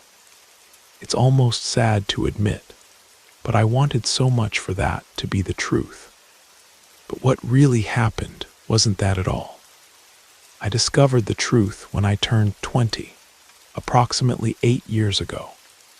It was on my 20th birthday. I reached that age without having my father around. My mother did the best she could to raise me, but I had to fend for myself a lot. I saw other children learning from their fathers, and wished I had the same experience. But according to my mother, this would never be possible because my father had died in combat overseas. It was a massive emotional confusion. Part of me wanted my father in my life, but another part felt proud of the sacrifice he had supposedly made. When I turned 20, during a dinner with my mother and my grandmother, something related to my father came up. It was my grandmother who made a comment that left me quite confused. "It's sad what happened, but at least he can't reach you two anymore." When she said that, I was completely lost. I looked at my mother and saw the panic expression on her face, the same one she had when she told me he had died. At that instant, I realized something was very wrong. They were hiding something from me, or someone was lying. Without hesitation, I asked my grandmother what she meant by that. She looked surprised, as if she had made a mistake, and then looked at my mother. My mother started crying at that moment, and my grandmother tried to apologize, saying she thought I already knew everything, and that my mother had already told me. My mother then told me we would talk about it after dinner, but at that point, I no longer had an appetite. I could feel a void growing in my stomach, knowing that something very big was being hidden from me. When we got home that night, my mother and my grandmother called me to sit down, and it was at that moment that they told me the truth, a truth I did not want to hear at all. When I was 4 or 5 years old and my father left my life, it wasn't because he had been sent to fight terrorism. The truth is that he was a monster. That night he left, it was because he tried to kill my mother, and probably would have killed me too. For some reason, he completely lost control in a fit of rage and drunkenness, stabbed my mother 3 times, and left her there to die. They told me he did this because she tried to protect me since he wanted to beat me. I was only 5 years old. Apparently, that night, he assaulted me multiple times until I was unconscious, and then he tried to take my mother's life. My grandmother was present and was the one who called the police right when he was attacking me. Thanks to her, my father was arrested, my mother's life was saved, and perhaps mine as well. Throughout my entire childhood, I believed my father was an incredible man, a true hero. I told everyone I was proud of him, that I missed him and loved him. But in reality, he was a potential murderer who probably would have killed my mother if the police hadn't arrived in time.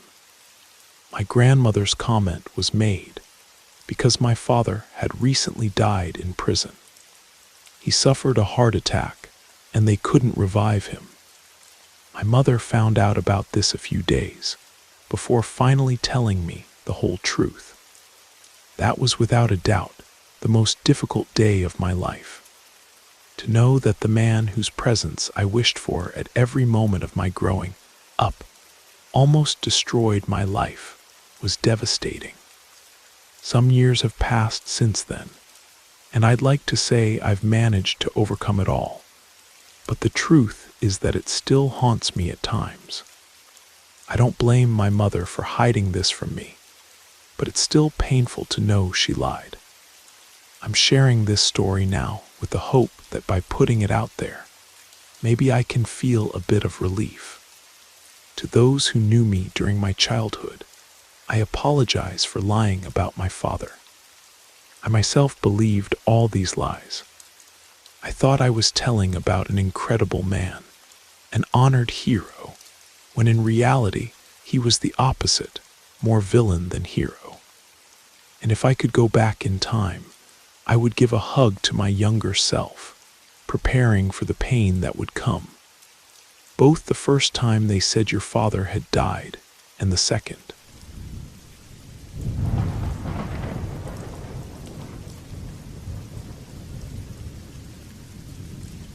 Since its creation, the United States has proudly liberated itself from oppression and broken with the British monarchy. However, over the following 2 centuries, through the accumulation of wealth, media influence, and power, the country ended up creating its own aristocracy. Families like the Bushes, Vanderbilts, Rockefellers, and Roosevelts established themselves as members of the American elite. However, few stand out as much as the Kennedys. The Kennedy family became one of the most influential political dynasties in American history. Their trajectory in the United States began with Patrick Kennedy, an Irish immigrant from County Wexford, who settled in Boston in 1849. His son, P.J. Kennedy, achieved success as a businessman and politician, paving the way for the meteoric rise of the family. But it was P.J.'s grandson, Joseph P. Kennedy, Sr., who leveraged the fortune and prestige of the Kennedys. Joe Kennedy, Sr., a skilled businessman, accumulated his fortune in banks, real estate, the stock market, and mainly in the liquor business, taking advantage of the opportunities during Prohibition, a period that also fostered the rise of smugglers and gangsters. Despite his connections to the criminal underworld, Joe consolidated the family's political ambitions by marrying Rose Fitzgerald, daughter of then Boston Mayor John Fitzgerald. Joe Sr. was also the U.S. ambassador to the United Kingdom in the late 1930s, but quickly focused on preparing his children to occupy positions of public leadership. Among his children, the most well-known is John, or JFK, as he is widely remembered.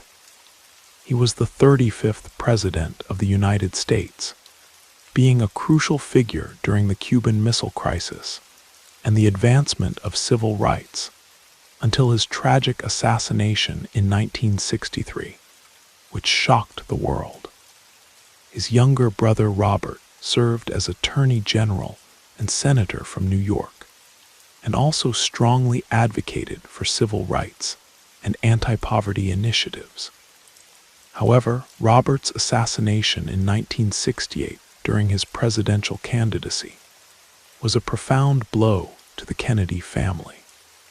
The youngest Kennedy brother, Ted, also served as a United States Senator, while the oldest sister, Jean, was the 17th American ambassador to Ireland.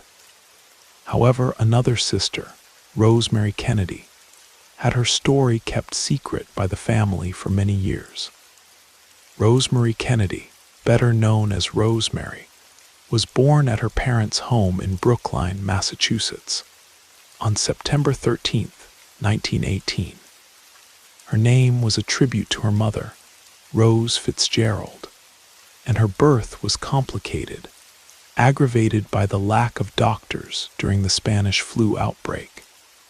To prevent the delivery from occurring before a doctor arrived, the nurse assisting the birth ordered Rose to keep her legs closed. This decision caused Rosemary's head to be trapped in the birth canal for longer than ideal, depriving her of oxygen. As Rosemary grew, her parents noticed that she wasn't reaching important developmental milestones. At 2 years old, she still struggled to sit and crawl, something other children did with ease. Rather than openly admitting Rosemary's condition, her parents chose to keep her intellectual disability a secret, sharing the truth with only a few close family members. The Kennedys initially designated a tutor to help Rosemary keep up with her peers intellectually. But as it became evident that she needed more specialized assistance, they sent her to a boarding school in Pennsylvania, focused on educating people with intellectual disabilities. At 16, Rosemary went to the Sacred Heart Convent in Elmhurst, Providence, Rhode Island, where she was educated separately to keep her condition out of public knowledge. At that time, her reading, writing, and math skills were comparable to those of a fourth-grade child. Two nuns and a specialized teacher known as Miss Newton dedicated themselves to teaching Rosemary, following an adapted curriculum in a separate classroom from the other students to avoid exposure. The school administrators altered their rules, allowing John, Rosemary's older brother and future president of the U.S., to accompany her to a school dance. There, he acted as a bridge between Rosemary and the other girls. According to a classmate, she didn't seem any different at all. As a thank you for the school's discretion, the Kennedys funded the construction of a new tennis court. By the late 1930s, Rosemary, now in her late teens, was socially active. She read a lot and sometimes accompanied the family on state visits to other countries. Although her intellectual development was notably slower than that of her siblings, those unaware of her condition would describe her as childish at most. In an interview with Women's Day magazine, Rosemary spoke about her studies to become a kindergarten teacher, her interest in social work, and even mentioned dreams of acting in the movies. She came across as shy, articulate, but cautious in her words. In reality, this was a carefully constructed image. When the Boston Globe requested an interview, her father's assistant prepared the responses that Rosemary memorized after hours of practice. The statement she shared was, "I have always had serious interests, and I know that life is not just fun.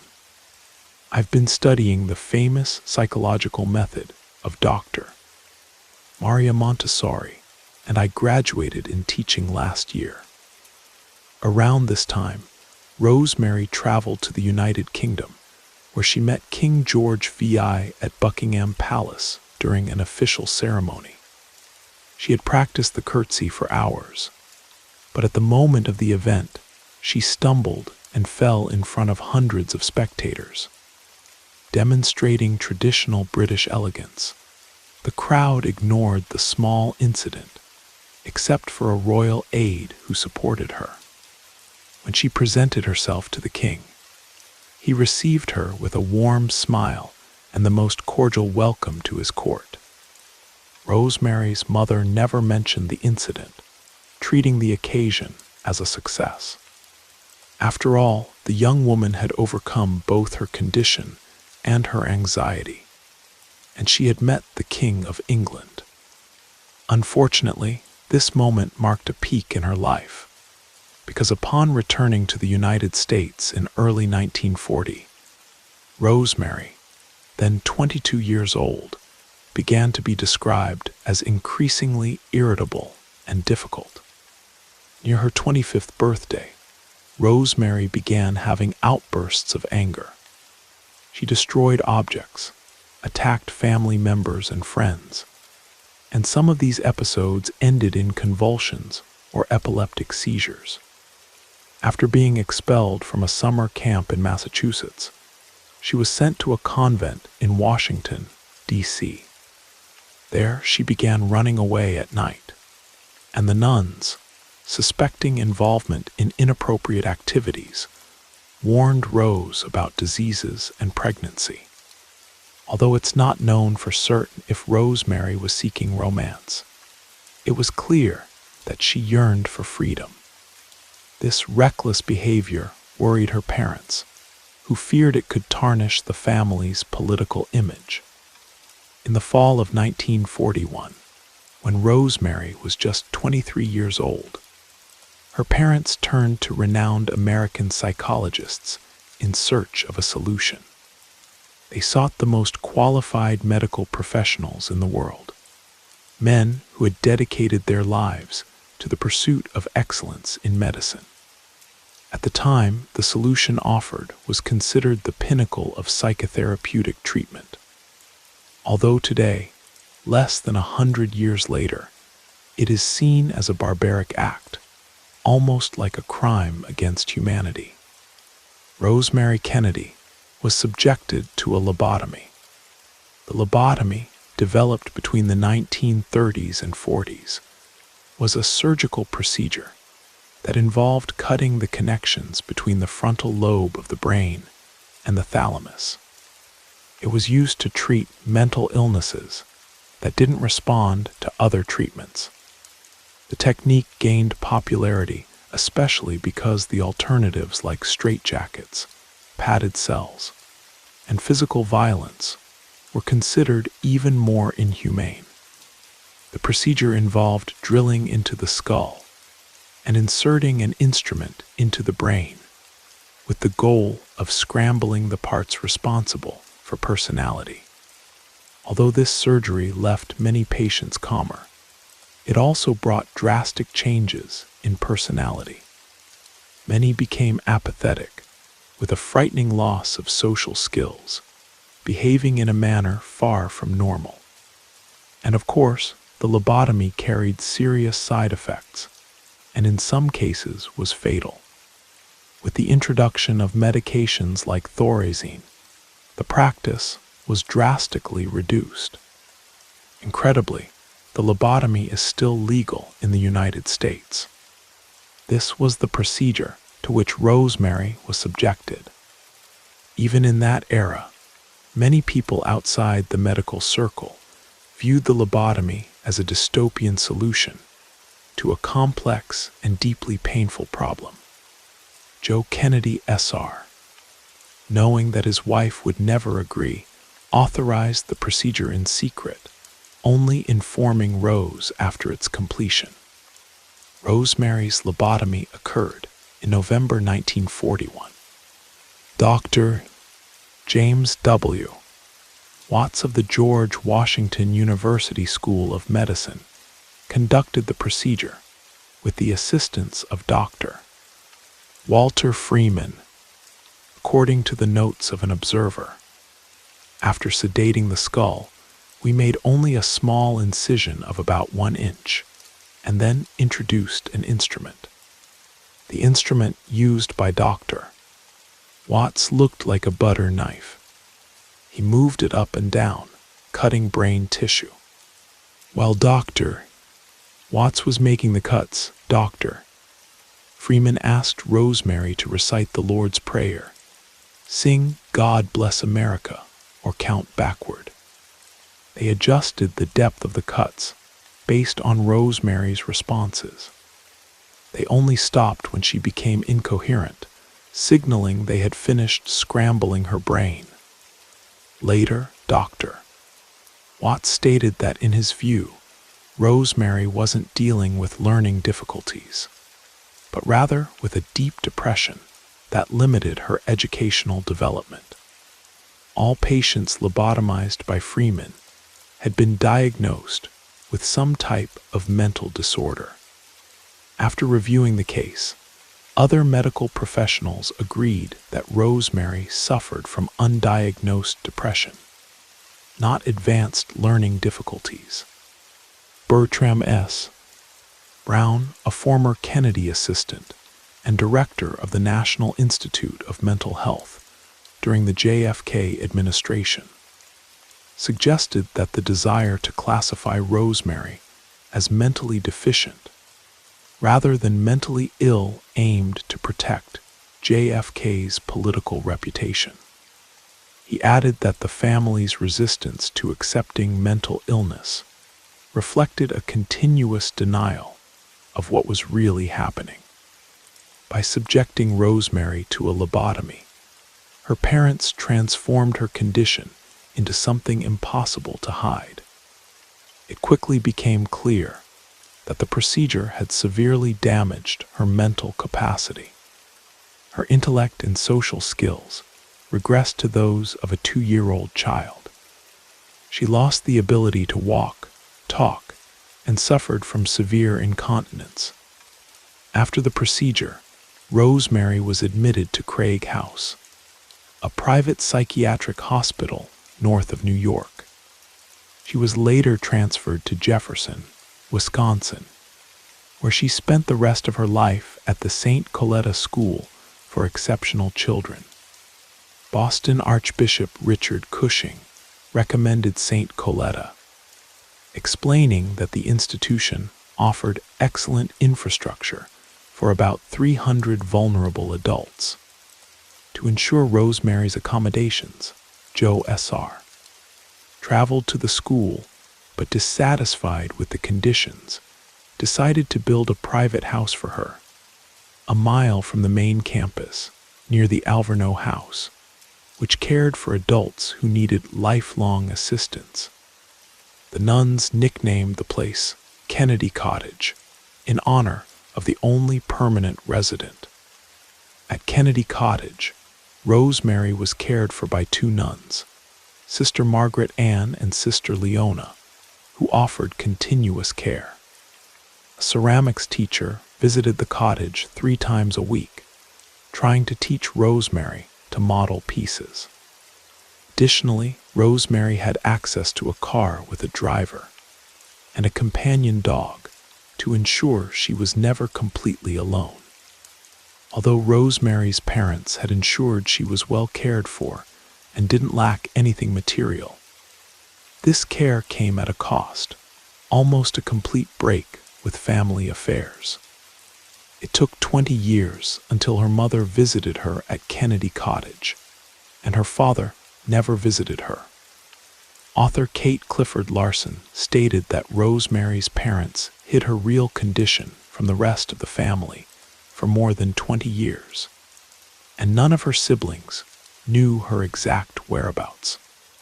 During JFK's re-election campaign for the Senate in 1958, the Kennedy family justified Rosemary's absence, claiming she was reclusive and very reserved. It was only in 1961, after John had been elected president, that the family revealed part of the truth about her condition, albeit incompletely. They admitted that Rosemary was mentally deficient, but only mildly so, completely omitting that she had undergone a devastating lobotomy at the hands of renowned doctors.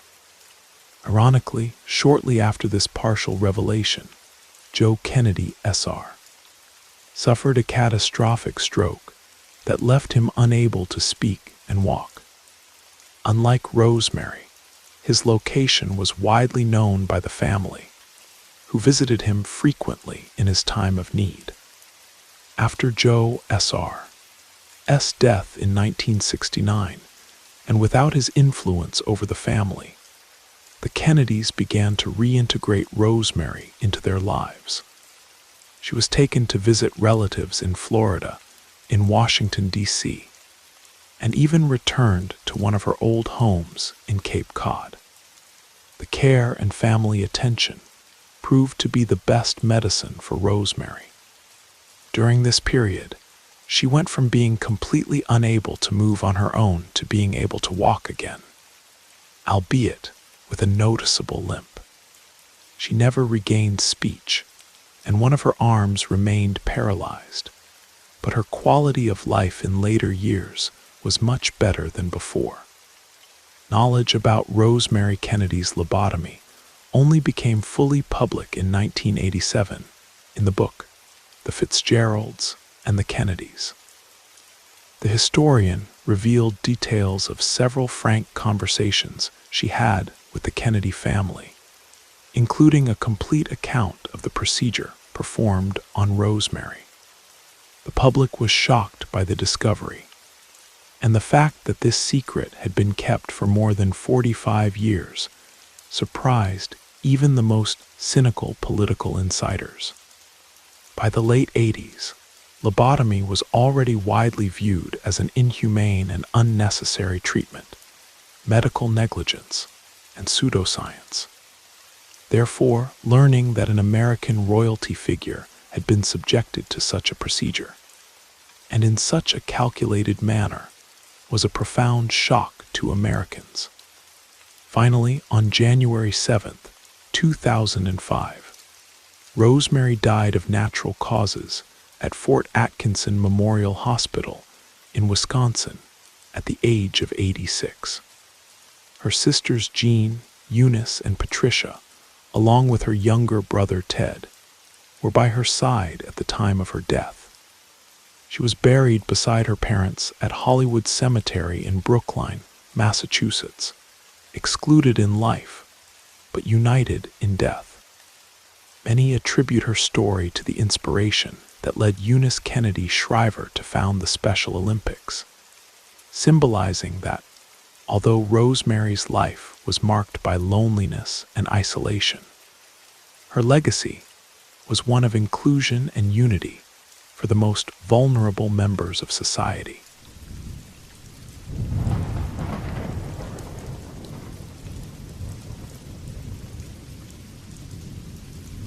I'm about to share the story of the Blackwood Mitchell family of Savannah, Georgia, more specifically about their only son, Elijah. Elijah Mitchell came into the world on October 30th, 1879, the son of Edward James Mitchell and Catherine Blackwood. At the time of his conception, Edward was approaching 60, while Catherine was still only 29.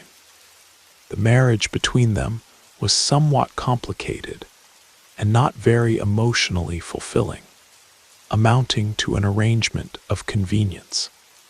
The Blackwood family needed the land and money of the Mitchells to consolidate their position in Southern elite circles, while the Mitchells needed an heir to continue their lineage.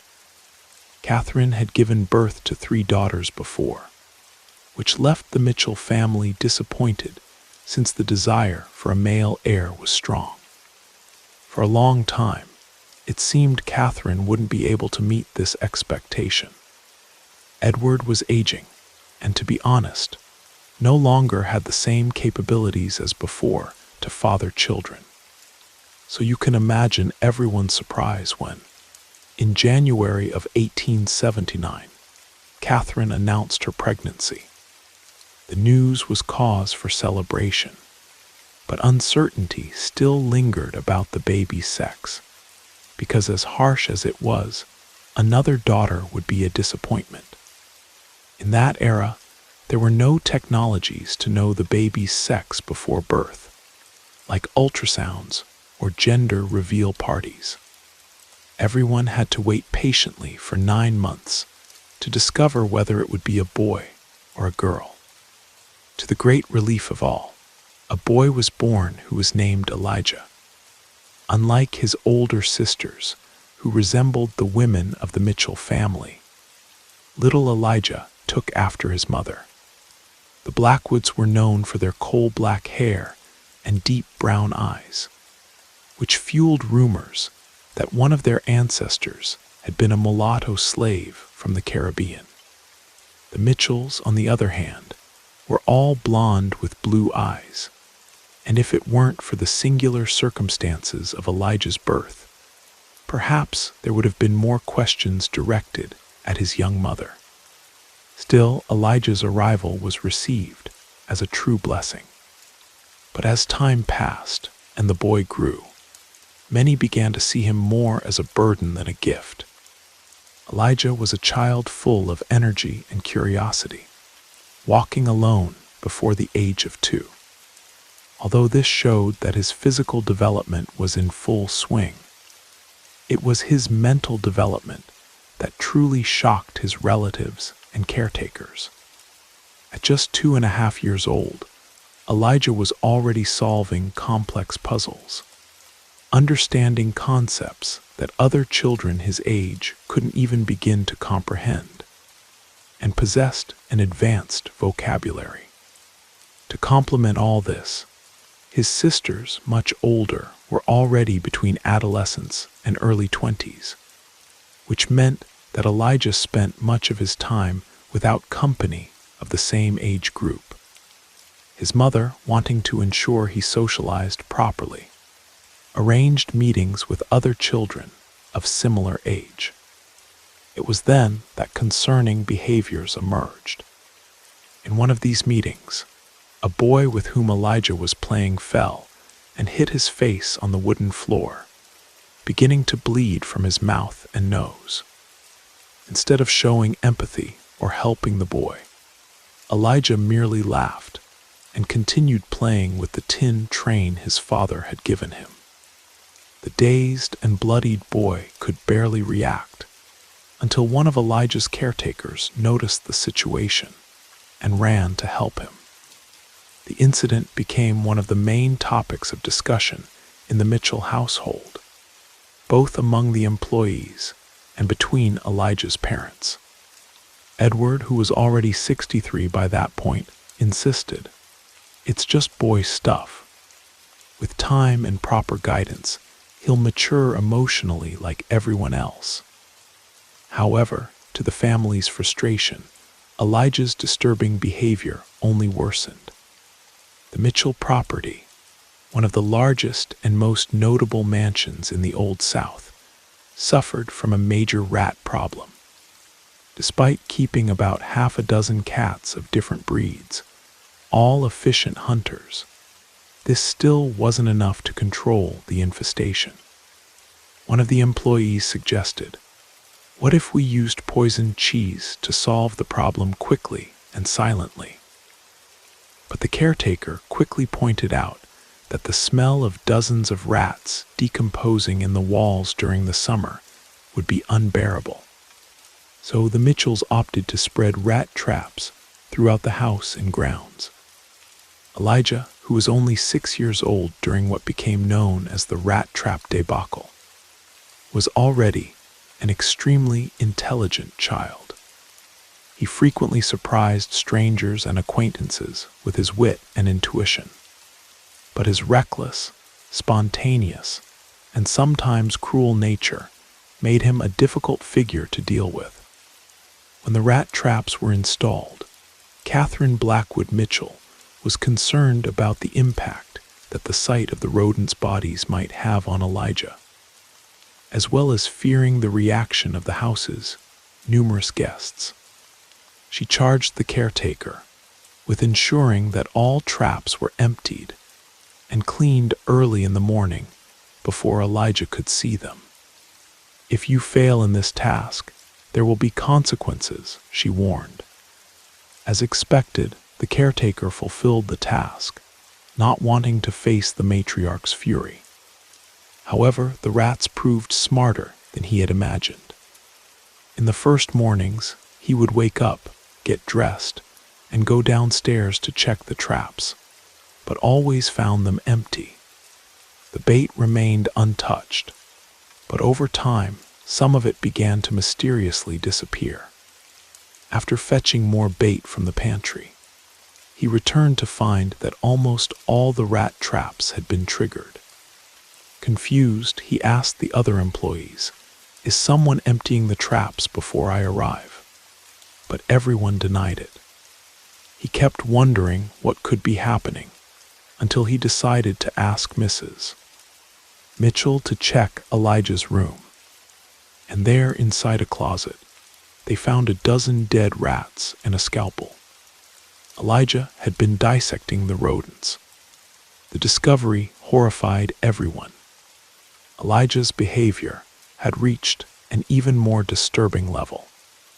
However, a new hope arose. Elijah's uncle, Joseph, had announced his return from Europe just in time for his nephew's 7th birthday. He himself had been a difficult child, but found discipline in adolescence and had excelled in academia. Joseph had seen Elijah only once when he was still a baby, and had spent the last 6 years on assignment in Europe. Few people in the Mitchell household had actually met Joseph in person. When he finally arrived, the resemblance between him and Elijah was striking, going far beyond mere physical coincidence. Elijah developed a special connection with Uncle Joe unlike with anyone else before. They would spend hours walking the property, and at lunches and dinners, they had a peculiar way of communicating in silence. Joe would just look at Elijah, and the boy would start laughing. Sometimes the opposite would happen, and Elijah would look at his uncle, triggering a reaction that only they seemed to understand. Gradually, everyone in the house began to notice, everyone except Edward, Elijah's father. This was because, in the end, Edward Mitchell wasn't really Elijah's father. He was actually the son of Catherine Blackwood and her brother-in-law, Joseph. Once this truth became evident to the family, there was no way to ignore it anymore, the way George and Catherine behaved, how Uncle Joe anticipated all of Elijah's needs, and how the boy always behaved in his presence. Everything indicated the betrayal that Edward never realized and carried with him to the grave. Elijah would die at 17, shot during a card game. He was caught cheating and tried to draw a pistol against the man who accused him. Another player, also armed, reacted faster and fired a single fatal shot. Later, it was discovered that Elijah's gun wasn't even loaded, which led to speculation that he had either forgotten to load the weapon or perhaps was planning his own death in a calculated manner. Another version of the story claims that in the heat of the moment, Elijah confessed to one of the players, "I was the one who assaulted your wife." She had been attacked almost a year earlier, and the culprit was never found. The details Elijah knew suggested he was more than just an observer. Many of Elijah's actions remained shrouded in mystery, as his family did everything to protect his reputation. However, thanks to accounts from older staff members and those who knew the family, today we know that the circumstances surrounding his birth were far from ordinary, and the results of this were truly terrifying.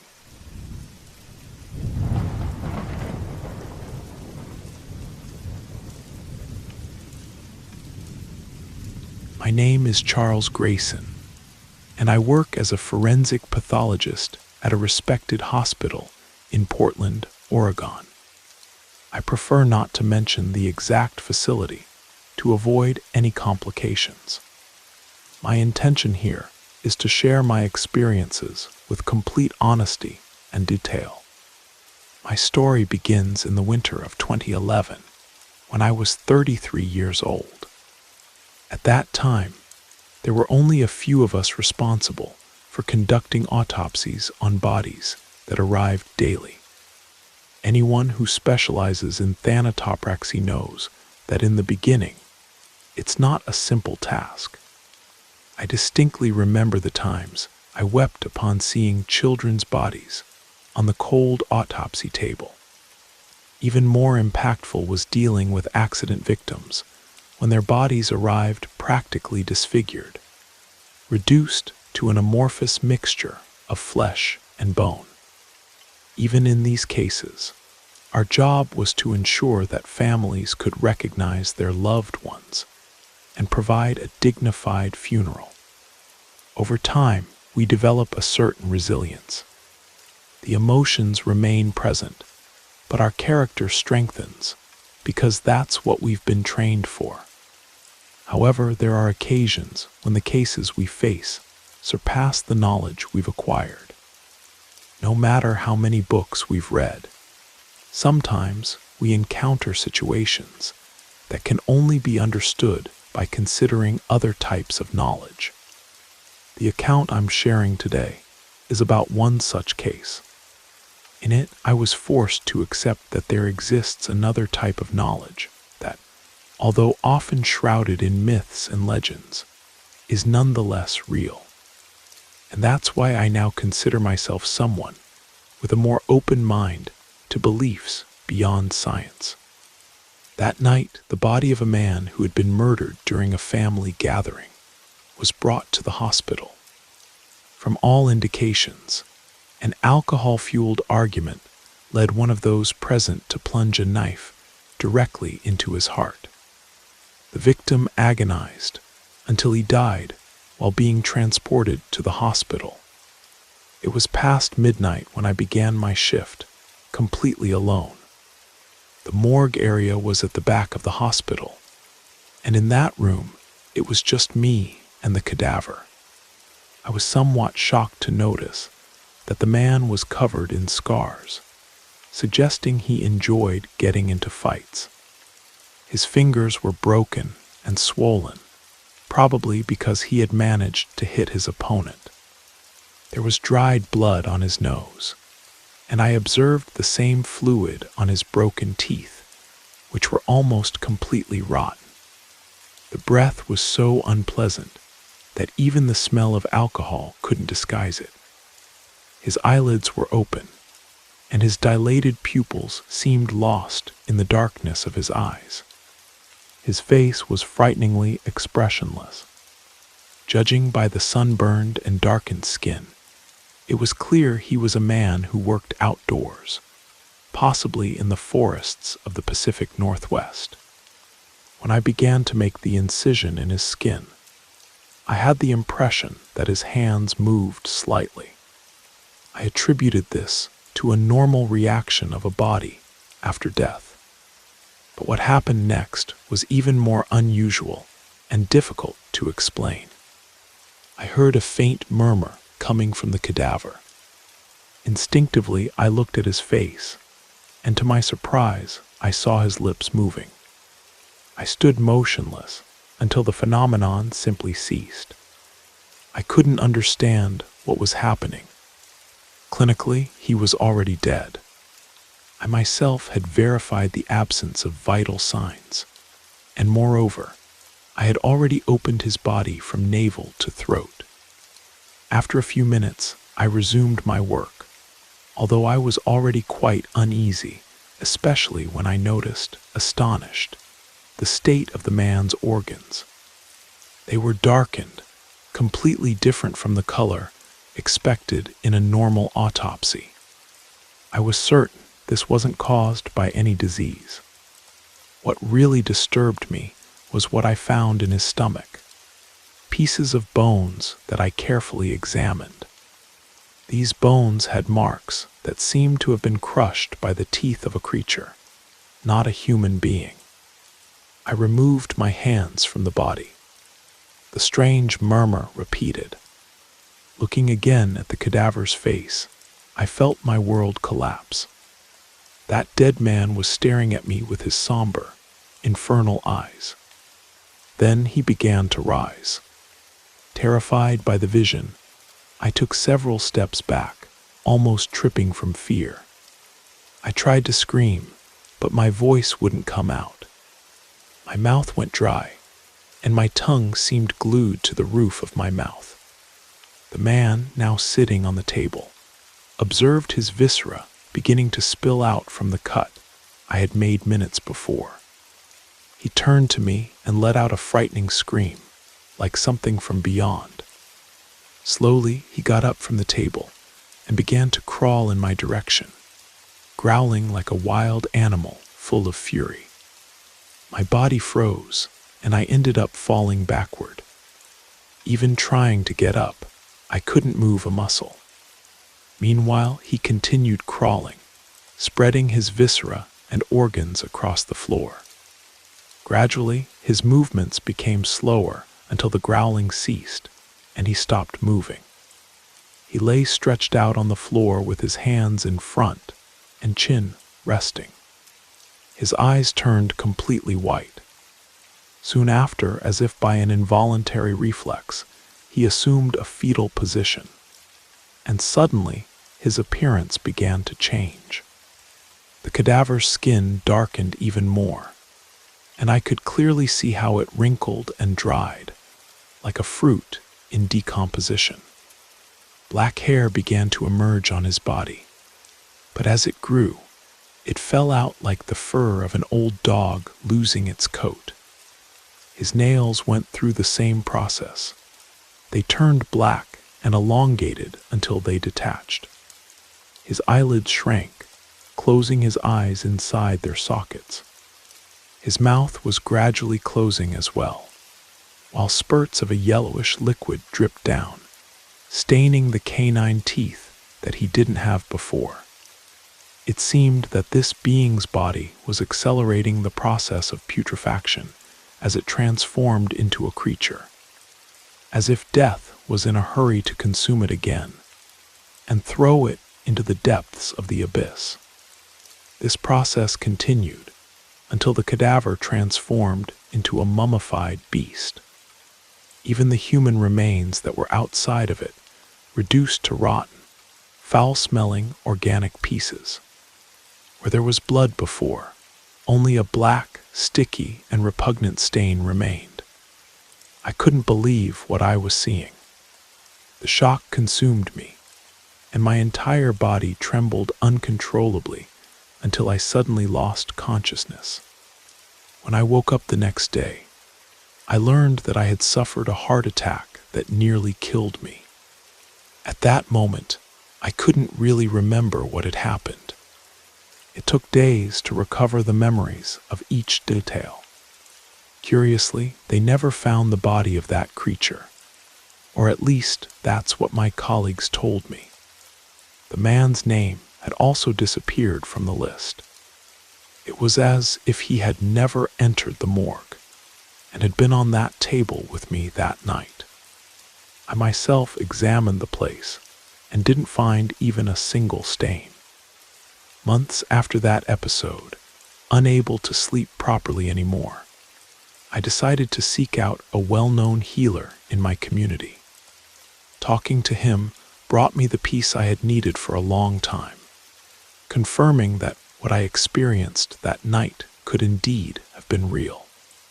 The healer told me that the body could have belonged to a skinwalker, who before going to hell wanted to show me how terrifying the death of one of them can be. To this day, I wonder if that night I was the only one to see that body, or if perhaps they're hiding something from me. Despite this, I continue with my work, aware of what can come with it. Even though many don't believe me, I still sometimes see that witch doctor, sometimes as a man, other times as a beast. He appears lying on the table or inside the refrigerated chambers, always with the same mummified appearance that I saw. Perhaps it's his soul, unable to rest in hell. I don't usually talk about these experiences, mainly because my fellow doctors dismiss them as mere hallucinations caused by the heart attack I suffered. I listen to them in silence and laugh internally because, as the healer said, I had the fortune to perform the autopsy of a skinwalker and see him die for the second time.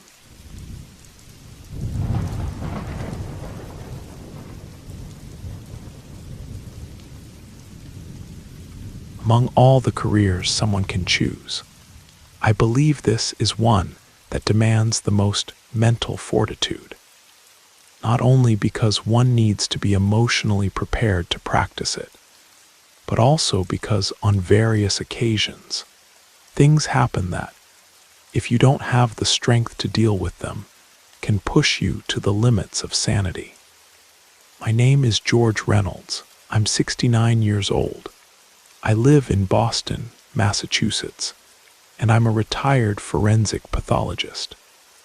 What I'm about to relate happened when I was still practicing this delicate profession many years ago. But I must emphasize that I didn't experience this alone. Another person played an even more involved role than mine. I'm talking about Peter.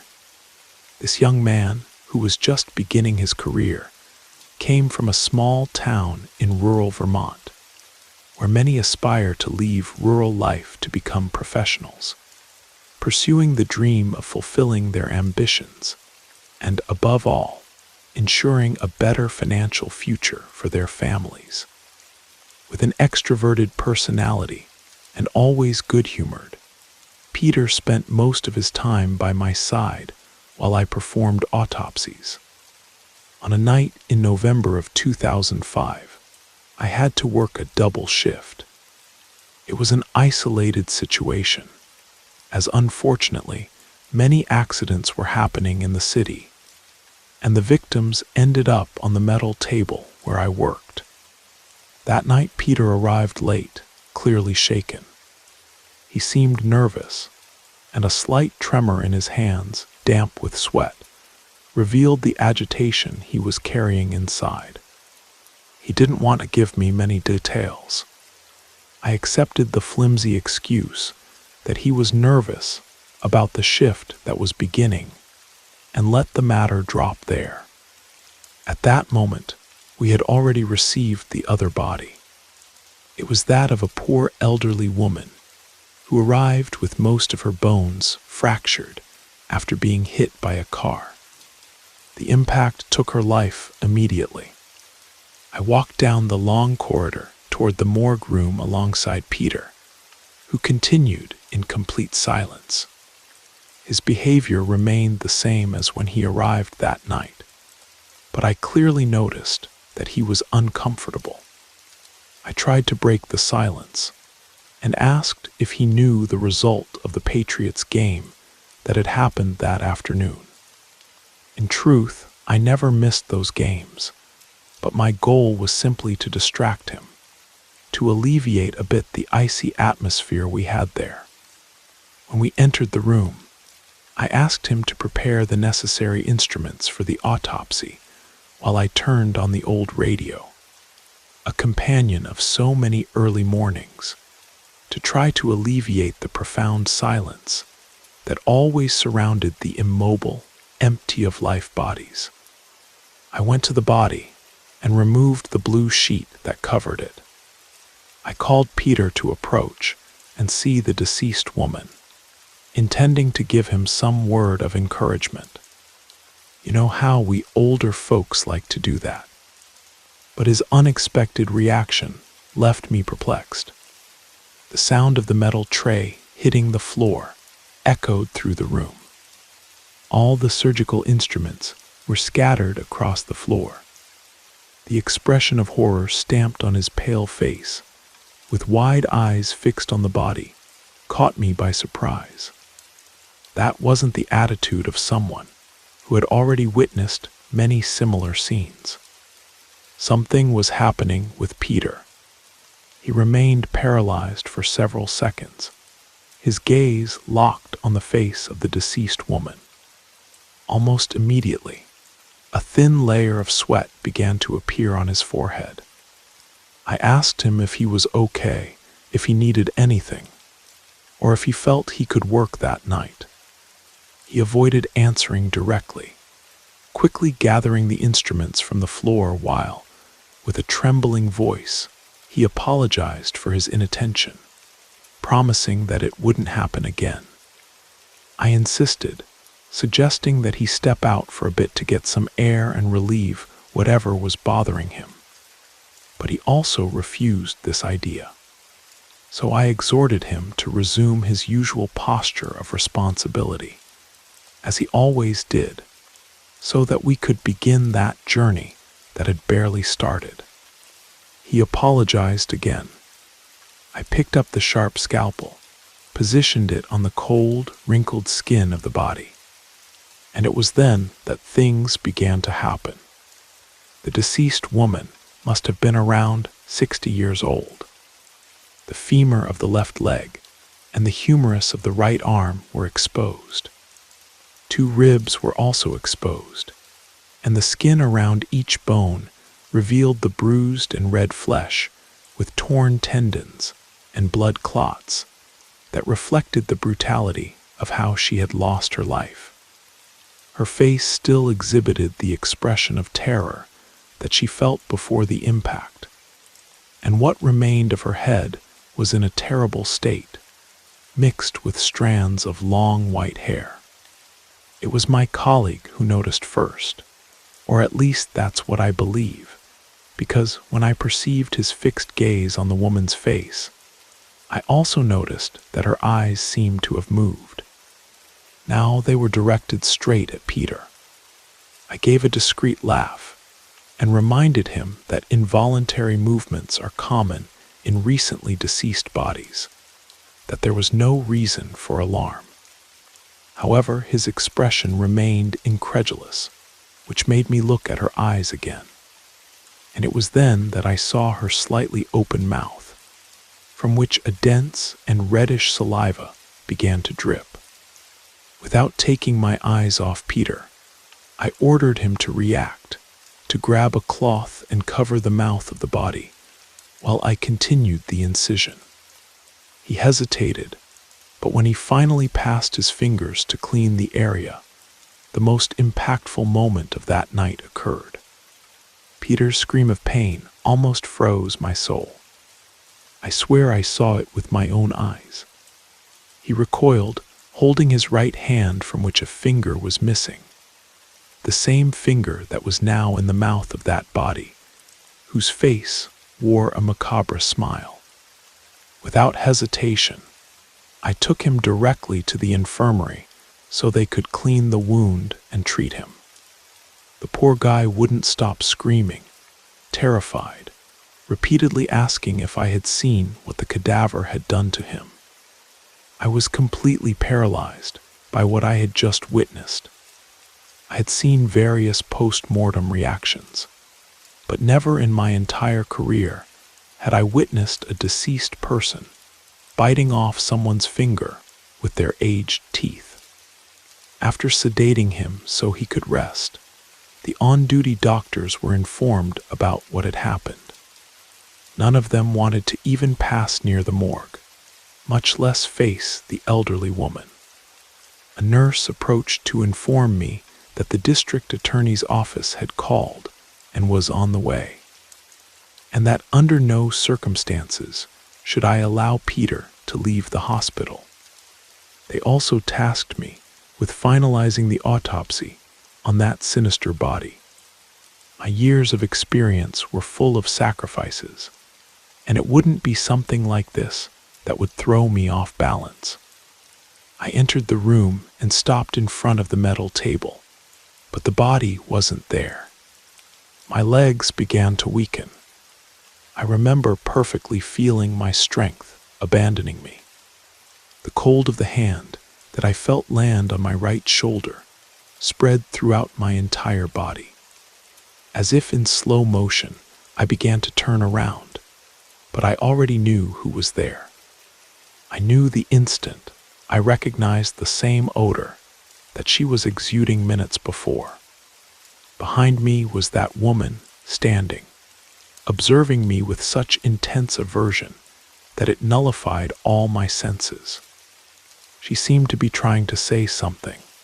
At least that's what I deduced upon seeing her slowly moving her mouth, but she couldn't. In a grotesque manner, her lower jaw simply fell, hanging only by a thin strip of skin, swinging like a repugnant pendulum. Soon after, her body collapsed on the floor, extended again, lifeless. I remained paralyzed until I regained my lucidity and ran out of the room. Fortunately, another colleague took charge of finalizing the autopsy of the elderly woman, as I was in a state of shock. A few days later, the family members came to collect the body, contact that was only possible thanks to Peter, who knew her. That's why he was so impacted upon seeing her on that cold table that night. That woman was a witch from Peter's same town. He had witnessed the accident that took her life, and that's why he arrived so strangely to work that day. He never imagined that her body would be taken to the hospital where we worked. And that's how we found an explanation for everything that happened that night.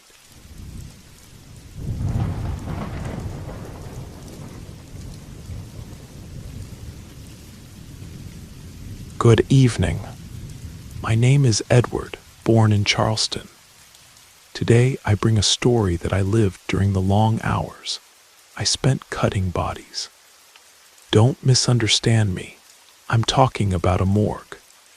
I was a forensic pathologist for many years, but today I'm retired. I have countless stories, but today's will be a short one, and perhaps the most repulsive of all, in my opinion, as the others were much more tranquil.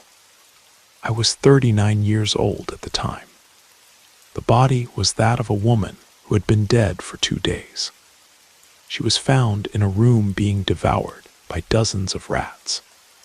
Just to give you an idea of the scene, the body had various parts of the skin torn off by bites, and what remained was wrinkled, repulsive, and purple.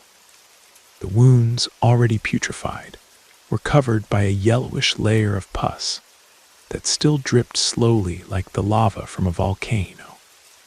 I spent a good amount of time cleaning her before starting my work, holding back the nausea. I used pieces of cloth to clean the body and threw each one in a trash bin beside me.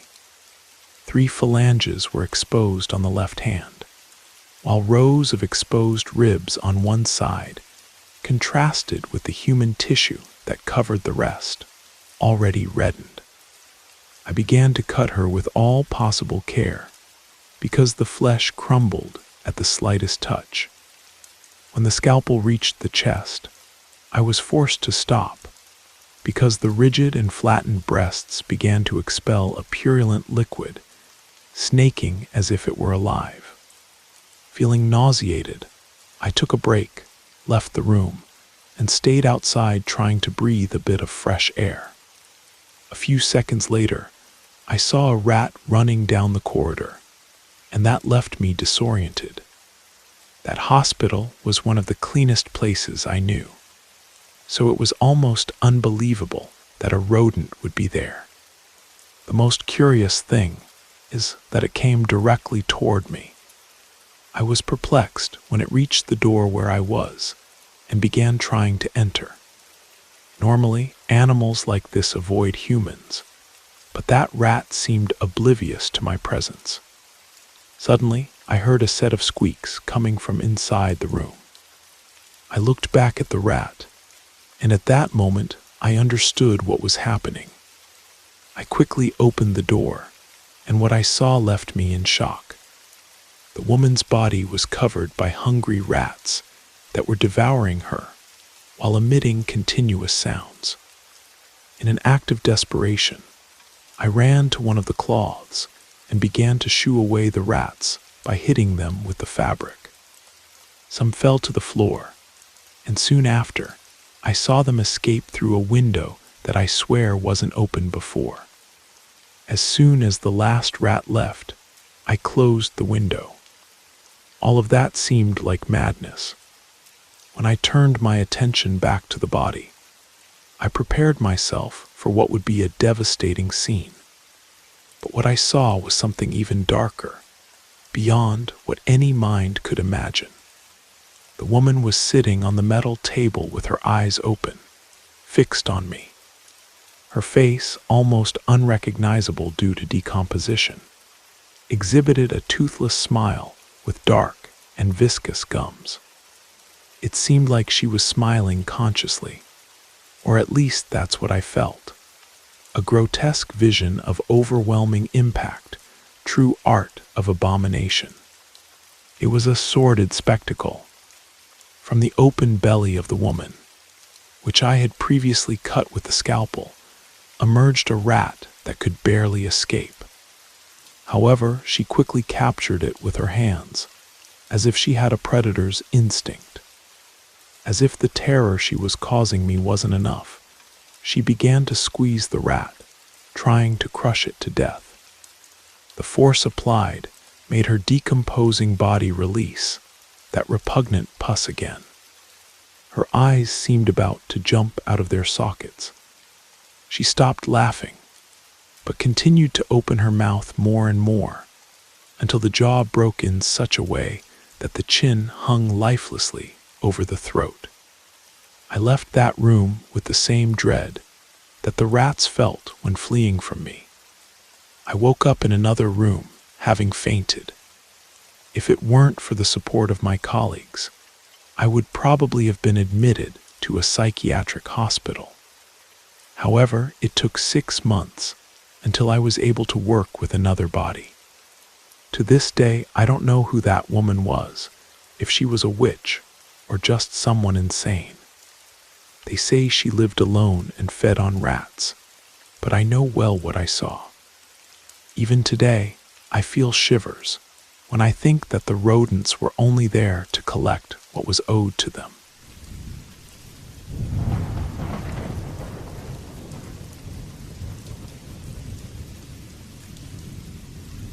Good evening to all.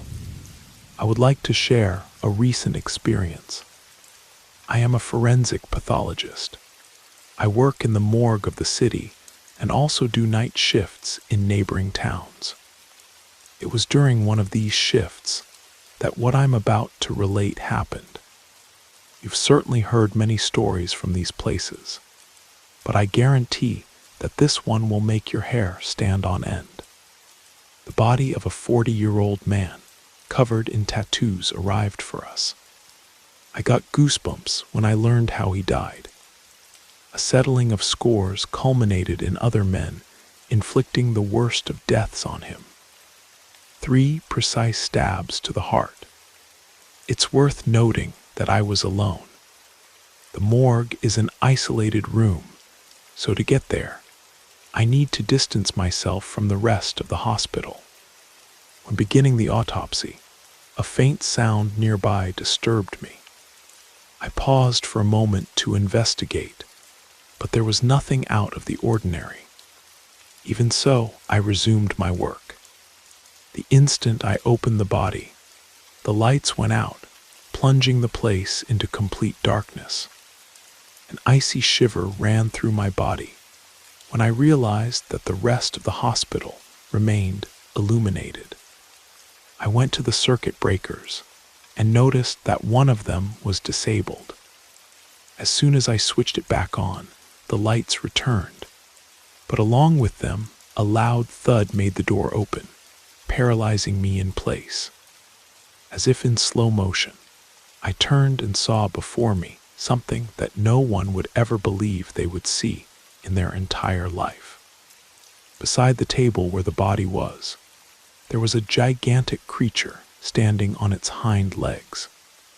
To describe its appearance, and for you to understand what I saw, one would need to observe the indescribable itself. Its aspect was demonic and inhuman, with features that in no way resembled what we know. Its sunken eyes shone like headlights fixed on the body, demonstrating pure contempt. It growled with fury while approaching with its sharp claws. I remained glued to the wall, unable to move. My heart raced upon seeing that creature tear the cadaver's throat, and then lick the blood that slowly dripped from the wound. Amidst the little clarity that remained to me, and realizing that it wasn't interested in me, I slid down the wall until I reached the door and got out of there. When the other employees heard, horrified, what I had witnessed, they called the police. No one had the courage to enter the morgue until the authorities arrived. They didn't find any animal, but they didn't find the body either. I was away from work for several weeks, not in condition to return. I had never given importance to stories about skinwalkers, also known as shamans or witch doctors, who have the reputation of manipulating the spiritual world. But I needed to delve into the subject to try to understand what I had witnessed. That's how I managed to overcome this trauma. They say these witch doctors suck the blood of victims as part of some ritual. It is suspected that the deceased was involved in this, which would explain the fact that the creature sought him out even after death. Days later, they found the body in a rural area, a few miles from the hospital. It was identified by the tattoos, as the face was disfigured, as if it had been devoured by an animal.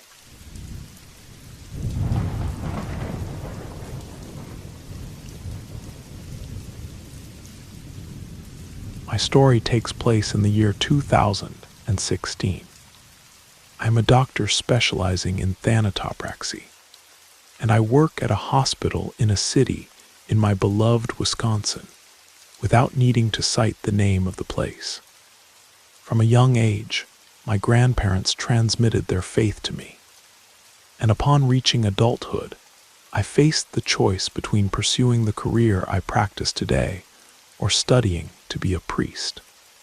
I mention this because I believe it has a connection with what occurred, as the devil uses any breach for his traps. I worked the night shift, and surrounded by bodies, time seemed to drag on. There was a nurse, Ryan, who occasionally conversed with us, and his curiosity about the dead became evident throughout the nights. He always asked to watch our work during his breaks, which became something common.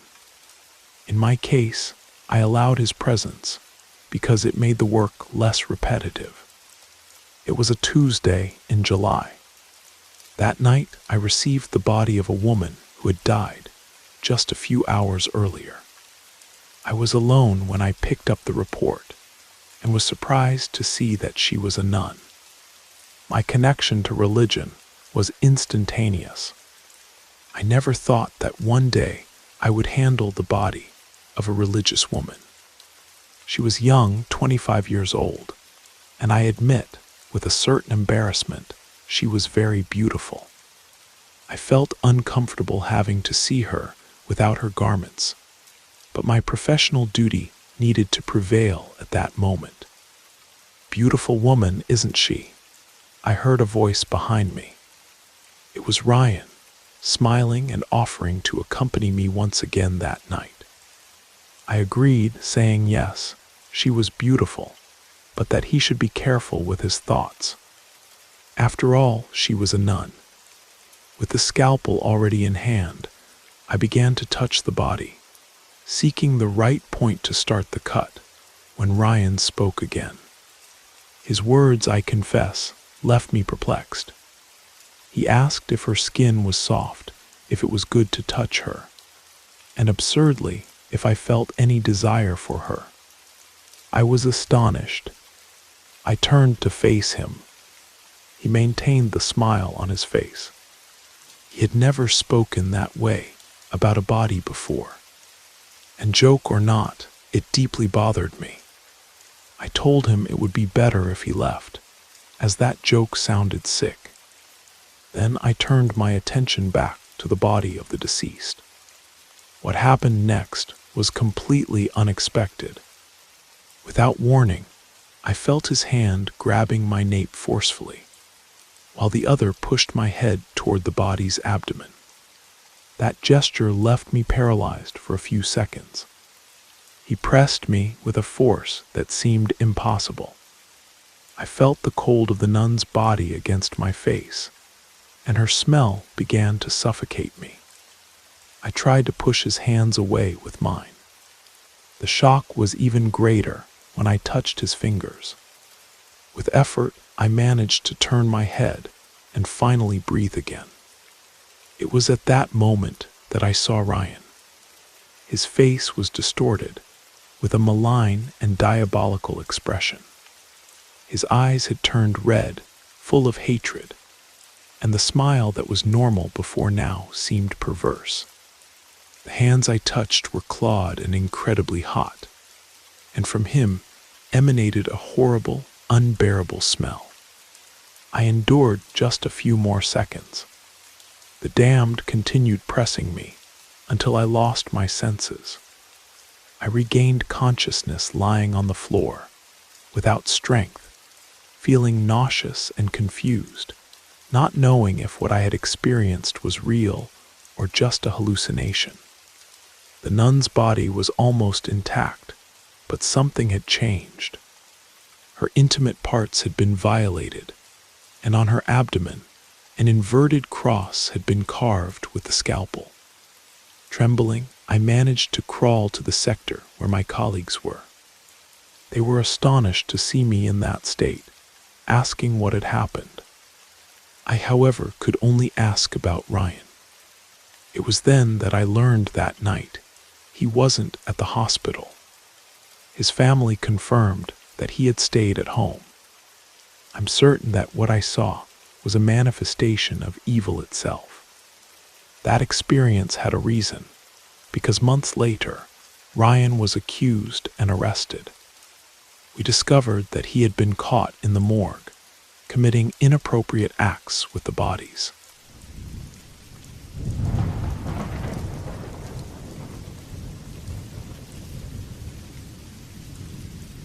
My name is Marion Lewis, and I work in the autopsy room of a hospital in my city. I prefer not to reveal the name for a matter of respect and privacy. In this field, I've already heard many accounts about situations that cause fear, bodies that move, speak, or open their eyes. But up until now, none of this has happened to me. Even so, what I'm going to tell is somehow related to this type of situation. On that night in August of 2018, the body of a woman was the first with which I worked. Upon analyzing her condition and examining the internal organs, I soon suspected that death might have been caused by some type of poison. Still, it would be necessary to wait for the tests for confirmation. After finishing the procedure, I prepared to relax a bit. While removing the gloves, I noticed something strange. The wrists of the body closed abruptly and began to tremble as if contained with strong anger. I felt fear, but soon calmed down, remembering that this type of involuntary muscle movement is common in cadavers. Still a bit apprehensive, I hurried to finalize the last details, but a strange reflex made me look at the body one more time. My entire body shivered upon realizing that now. Suddenly, the cadaver was exhaling an intense smell of perfume. And it was clearly a masculine perfume, something that wasn't present before. I left there quickly, overcome by fear. I went to find my colleagues, but I couldn't talk about what had happened.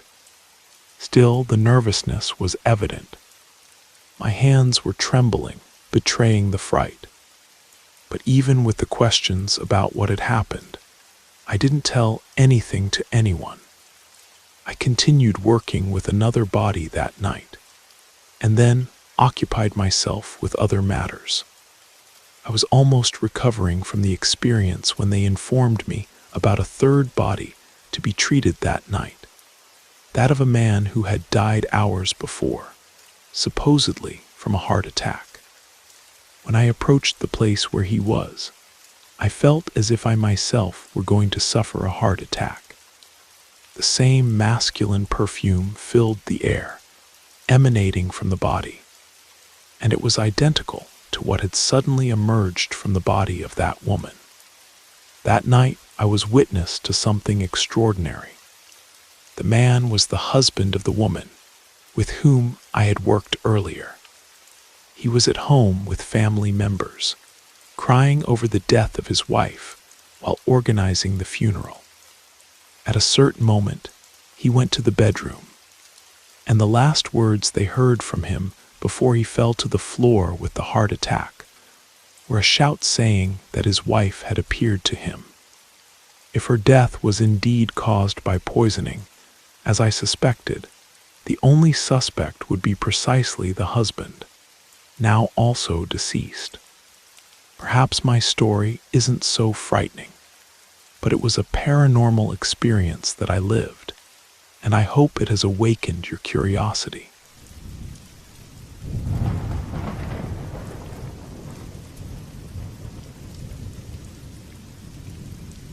Currently, I work in a private clinic in Arizona, but the story I want to share happened during my time in Montana, around the year 2013. Out of respect for the person to whom I owe this experience, I'll mention only his first name. My career began in a little-known hospital. I was the typical recent graduate, anxious and nervous, awaiting the moment to perform my first autopsy officially. I had done this in practical classes, but as a real doctor, not yet. As soon as I began, I was guided by Dr. Michael, a veteran professional who was designated to guide me. He was admired by everyone, modest in his way of acting, and always very cordial. His colleagues took great pride in working by his side. Perhaps because I was new, or because of my evident inexperience, he decided to accompany me closely. Every time a body arrived, he called me to teach me the procedures. He was, without a doubt, my mentor. With much patience and detail, he explained each stage before I executed it. I clearly remember when he said that I made him remember his first days as a doctor. His eyes filled with emotion, something he disguised with a warm smile. On a night of work in the morgue, while we were dealing with a body, he commented that he might take a vacation soon. Although he didn't have a certain date yet, he seemed relieved with the idea that rest was coming. I congratulated him for the deserved rest while performing the autopsy. I asked if he had already chosen where he would go, but he didn't answer immediately. When I looked at him, his eyes were lost, fixed on some distant point, with a smile that betrayed old memories. After a moment of reflection, he told me that he still hadn't decided the destination. So I asked when he intended to return, and his response left me with a weight in my heart. He said that he wouldn't return, as he believed that I would be the future professional to occupy his place. Some nights later, I was informed that Dr. Michael would take a few days off, and during this period, another doctor would stay by my side while we awaited his return. I tried to seek more information, but they suggested that I not bother him. The doctor who substituted him was also an exceptional person, but I yearned for the presence of my mentor because soon I would begin to perform shifts alone, and I wanted him to be with me on my last night as an apprentice. The day arrived, but Dr. Michael didn't return. The other doctor congratulated me, saying that that would be the last night that he would accompany me. He gave me some advice so that I would develop on my own account, and soon after suggested that we begin to work on a body that had just arrived. I accepted the task willingly. Already in the morgue, he indicated the body and withdrew. As soon as I initiated the procedure, Dr. Michael entered the room. I was surprised, but he didn't allow me to greet him as usual. He only asked me to continue, explaining that he had come only to accompany me on this, my last night of learning. I was happy to see him, as his presence always transmitted to me a sensation of security, especially with the responsibility that I would begin to assume the following day. I was almost finalizing the procedure when the doctor said goodbye. I believe not even 5 minutes had passed, and then another doctor entered the room to give me the most devastating news I'd ever received. Dr. Michael had passed away. No one believed the story that I told, but he had departed hours before appearing there with me. To this day, I consider this as the most touching farewell I've ever had. I really spent one last moment with him, but in a manner that I could never have imagined. After that, I performed the autopsy on his body, and as incredible as it seems, while I worked, I saw that his lips were curved in a slight and warm smile.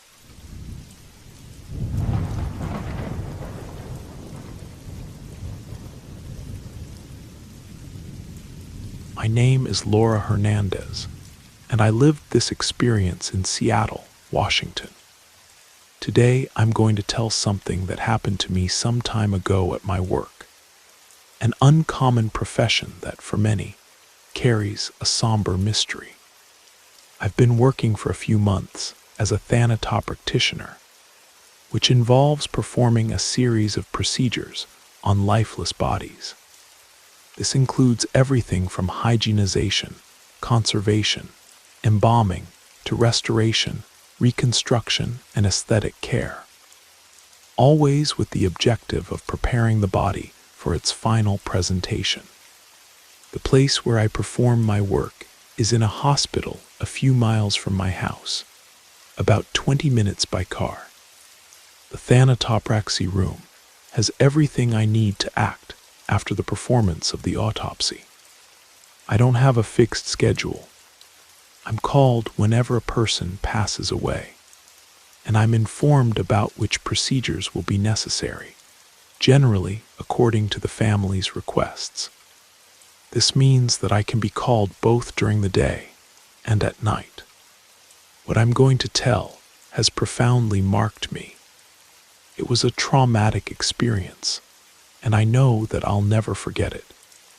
I can't find any explanation for what I lived. It all began on a cloudy day. I was at home relaxing while watching a horror movie. I'm a big fan of this genre and always interest myself in the supernatural, but I maintain respect when dealing with these themes. Suddenly, my cell phone rang. It was my boss, letting me know that that same night, I would need to prepare a body that still hadn't been claimed by anyone. Of course, I accepted as usual and began to get ready. I put on my black shirt, my jeans, and the funeral home jacket that I wore every day. I remember that on that day, I was strangely apathetic. I had no desire to move, and a strong pressure seemed to weigh on my shoulders. Time seemed to drag on, and I felt quite discouraged, almost without appetite.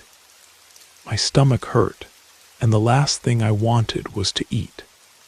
This sensation usually came when something bad was about to happen. When I was a child, whenever my father was about to arrive home, I won't go into details, but he was a horrible person. My stomach would begin to hurt, contracting in a painful manner. But this time there was something more. That pressure on the shoulders that I couldn't explain. When night came, I grabbed my things and went to the hospital. While driving, I felt a strange fear, as if something or someone was following me. I tried to calm myself, thinking that it was just my nerves from having to go out in the dark. I've always been very afraid of darkness. Insane thoughts passed through my mind. I imagined walking alone through the corridors of the morgue in the middle of the night, surrounded only by cadavers. Besides, I would still have to organize the paperwork for that unclaimed body. Just thinking about it already seemed like a true nightmare. As I approached the hospital, I tried to call the coroner responsible for the autopsies several times, but he didn't answer. I found it strange, since he would be the person who would deliver all the documentation of the deceased to me. With each minute, I became more nervous. When I parked in the usual place, I felt a chill run up my spine, leaving me completely goosebumped. I continued trying to convince myself that it was all a product of my imagination. I breathed deeply, trying to calm myself before leaving the car, convinced that nothing strange would happen. However, the discomfort persisted. My entire body ached, and that strange pressure on the shoulders continued there, heavy and uncomfortable. I quickly exited the car and went straight to the back door of the hospital. I entered and headed to the female locker room on the left. Luckily, the place was empty. I took advantage to change, stored my belongings in the locker, and washed my face, which brought me a bit of calm. Then I continued my path. I passed by the emergency room to take a look. The hospital seemed even colder and more deserted than normal. I walked through the endless white corridors that led me to the morgue. When I arrived at my room, I put on the standard hospital clothing over my clothes: gown, cap, gloves, and mask. I grabbed the funeral home papers that were on the table, as usual. The instructions said that after preparing the body, I should place it in the coffin. Besides, it asked that I perform only the basic conservation procedures, since it was about a woman whom no one had claimed, and without any identification document. With the papers in hand, I left the room. Right next to it was the entrance to the main autopsy and thanatopraxy room. As soon as I went to open the door, a shiver ran through my entire body. I began to breathe deeply, trying to control the trembling. Today I know that was a presentiment. My body was alerting me that something was out of the ordinary. Cautiously, I closed the door slowly and went to look for the coroner's papers. They were on the table as usual. When I looked at the papers, there was very little information. The space reserved for the person's name was crossed out, as if someone had written something and then erased it. The same happened with the age and date of birth. I was profoundly intrigued, not understanding what could be happening. I had known Miguel, the coroner, for a long time, and I knew that he would never have acted in this way. He was extremely respectful with people's identities, always. Suddenly, I began to feel unwell. That sensation that something was wrong took hold of me. Deep down, I knew that something strange was happening. I called the security guard and asked about Miguel. He told me that he had seen him earlier bringing a woman's body to the morgue, but that after that, he hadn't seen him anymore. I found it strange, but I imagined that he could be in the bathroom or perhaps helping in the emergency room. I decided to begin looking among the refrigerated chambers for the deceased woman that I should prepare. However, to my surprise, I didn't find her anywhere. I had already checked more than half of the refrigerators, and there was still no sign of the body. Suddenly, I heard a loud sound coming from one of the doors, specifically from the last column. This made my nerves increase even more. I left the room to see if I could find someone. It had happened before that some assistant would get scared upon passing me in the dark corridors. But as soon as I opened the door, I heard one of the refrigerators opening. My heart raced because these doors shouldn't open by themselves. They had a security system to prevent this. I looked carefully at the door that was open, but I didn't approach immediately. From a distance, I couldn't see anything. I was forced to get closer, and upon looking inside, I realized that there was no body. What I found was a bracelet of black beads with a golden initial engraved. I quickly closed the door and tried not to let myself be carried away by panic.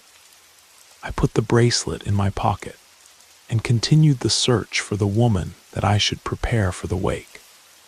I looked at the papers again and realized that the indicated chamber was number 32.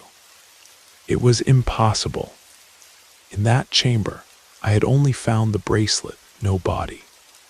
I resolved to continue looking and try to understand what was happening with the disappearance of the body. When I tried to open the left door of chamber 032, I felt that it was heavier than normal, which indicated that there was a body inside. I thought it was the mysterious woman, but I was mistaken. What I saw marked me profoundly. Lying there without life was the coroner Miguel, with his hands crossed over his chest, wearing his hospital clothes. Between his hands, he held a ring of black stone with the same initial engraved in gold that I had seen on the bracelet. I panicked at the scene. I immediately called the security personnel and some colleagues from the hospital. No one knew how to explain Miguel's death, nor the whereabouts of the disappeared woman's body. To this day, this case continues without explanation. We tried to understand what happened, but no one can give a logical response. A few days later, we all attended Miguel's funeral. We bid him farewell with sorrow, and each one continued with their life. The next day, my telephone rang. I was informed that I should prepare the body of an elderly woman in the morgue. As always, I went to fulfill my functions of thanatopraxy. But upon arriving, I encountered an even more disturbing scenario. I grabbed the papers and noticed that once again, the data was crossed out. I went to the chamber where the body should be, and to my horror, there was the elderly woman. A chill ran down my spine. On her wrist was the same bracelet and the ring that I had found before. The most terrifying was the macabre smile drawn on her face, a vision that will remain engraved in my memory forever. I can't explain what happened. I don't understand the connection between this lady and Miguel. Something obscure is behind all of this, something that I'll still try to unravel, because I have the absolute certainty that woman was a witch.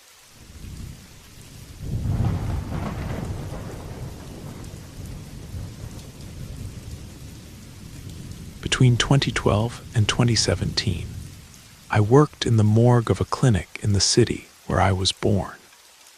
I moved when I got married. I could spend hours telling chilling stories that surround this profession, all experienced by people I know.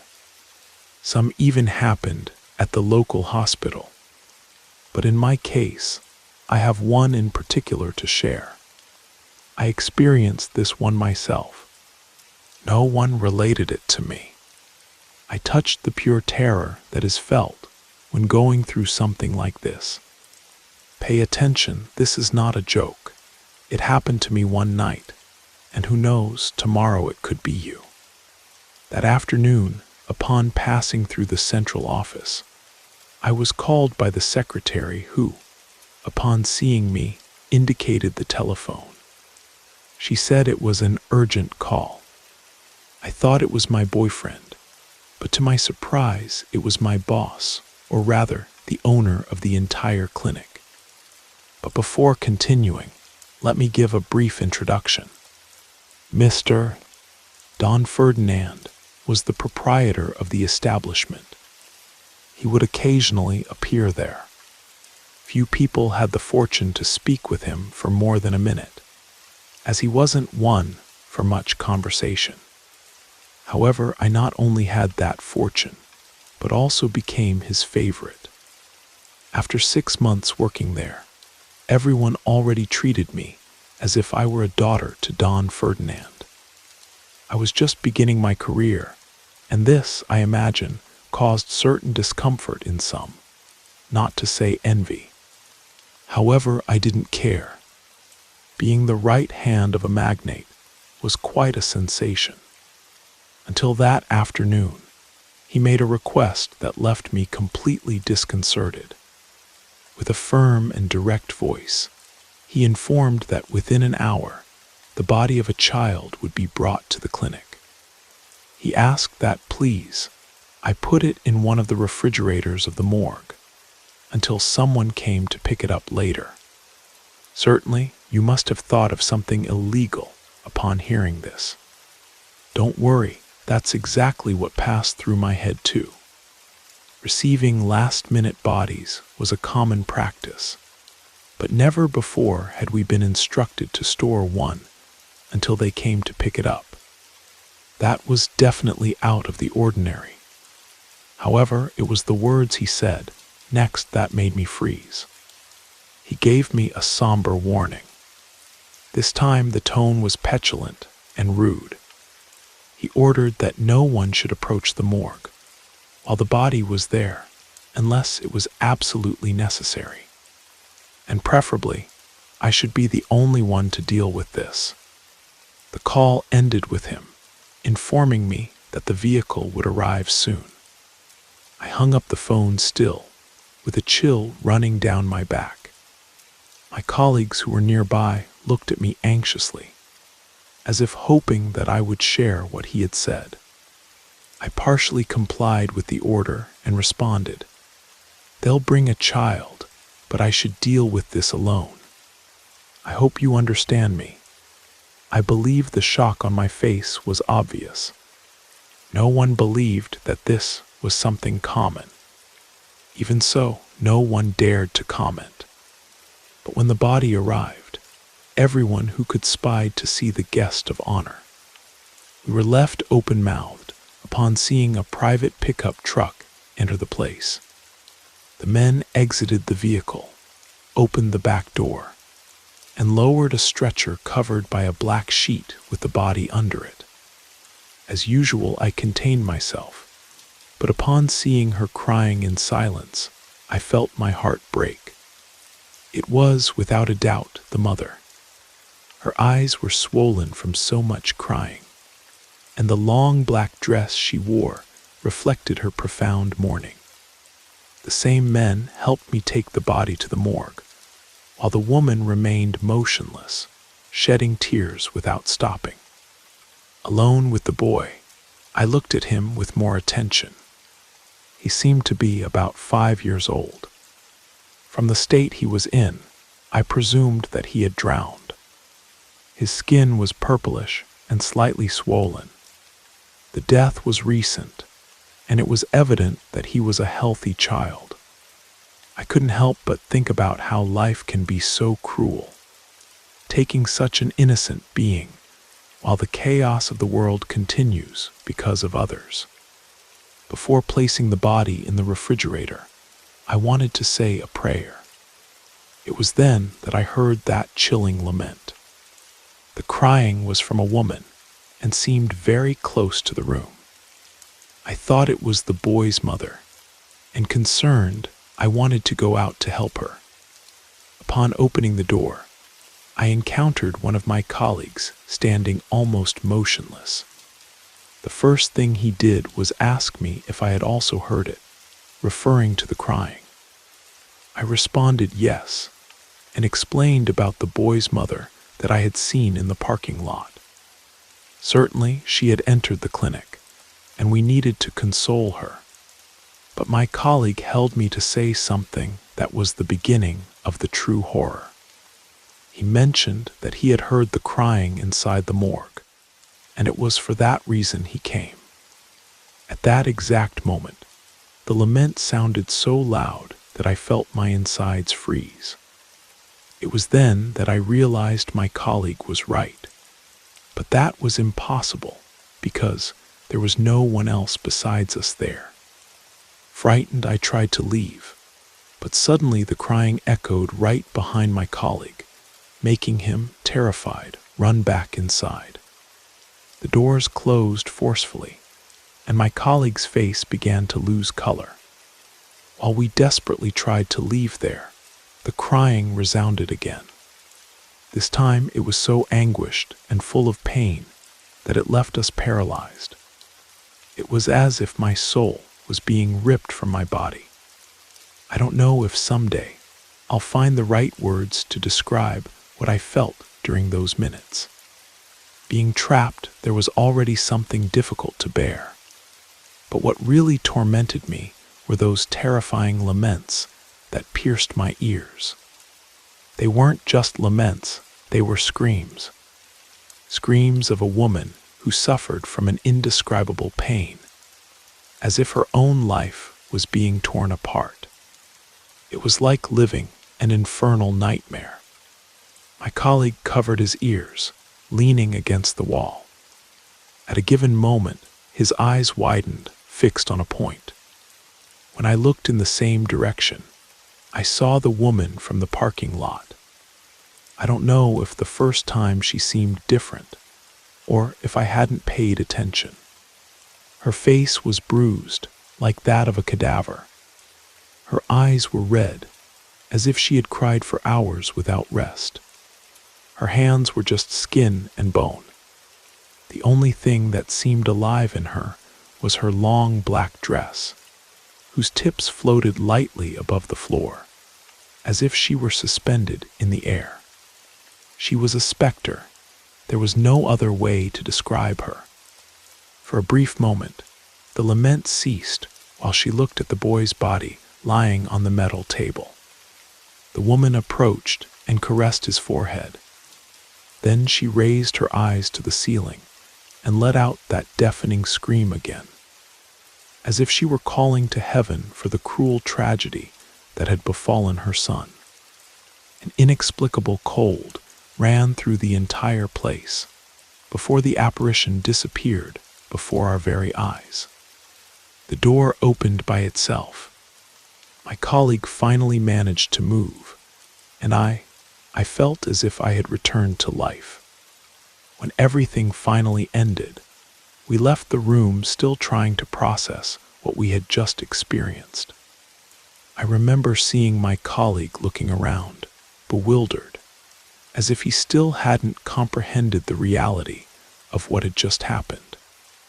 A nurse found us in that state, walking through the corridor, and promptly took us to where the other colleagues were, where we were attended to.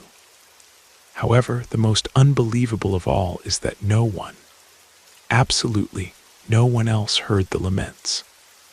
When they came to pick up the boy's body, I asked the men about the woman, but they assured me that they hadn't brought anyone else. At night, Don Ferdinand appeared at the clinic, and I didn't lose the chance to ask who that boy was and why my colleague, and I saw that apparition. His response was the most chilling point of the entire story. Don Ferdinand had no idea who would be the woman I described, but he knew the boy. He was from a rich family, friends of long standing. The boy's mother was still alive, but had completely lost her sanity. Her husband was afraid that during the wake, she would try to do something drastic. For that reason, he asked that they keep the body in the clinic until they could guarantee that his wife wouldn't do any craziness. The reason? She told everyone that she heard La Llorona and affirmed that she would never let this figure take her son. Even today, the woman believes that the boy is still alive. A truly insane story. Although my colleague and I have changed jobs from time to time, we still hear that frightening lament, principally when we deal with the body of a child. And more, both of us now have children, and the fear that La Llorona from the morgue might one day want to take them is something that sometimes invades us and haunts us.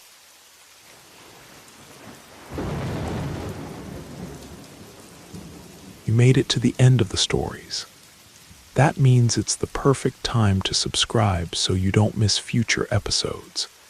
And if you haven't already, leave a like and drop a comment.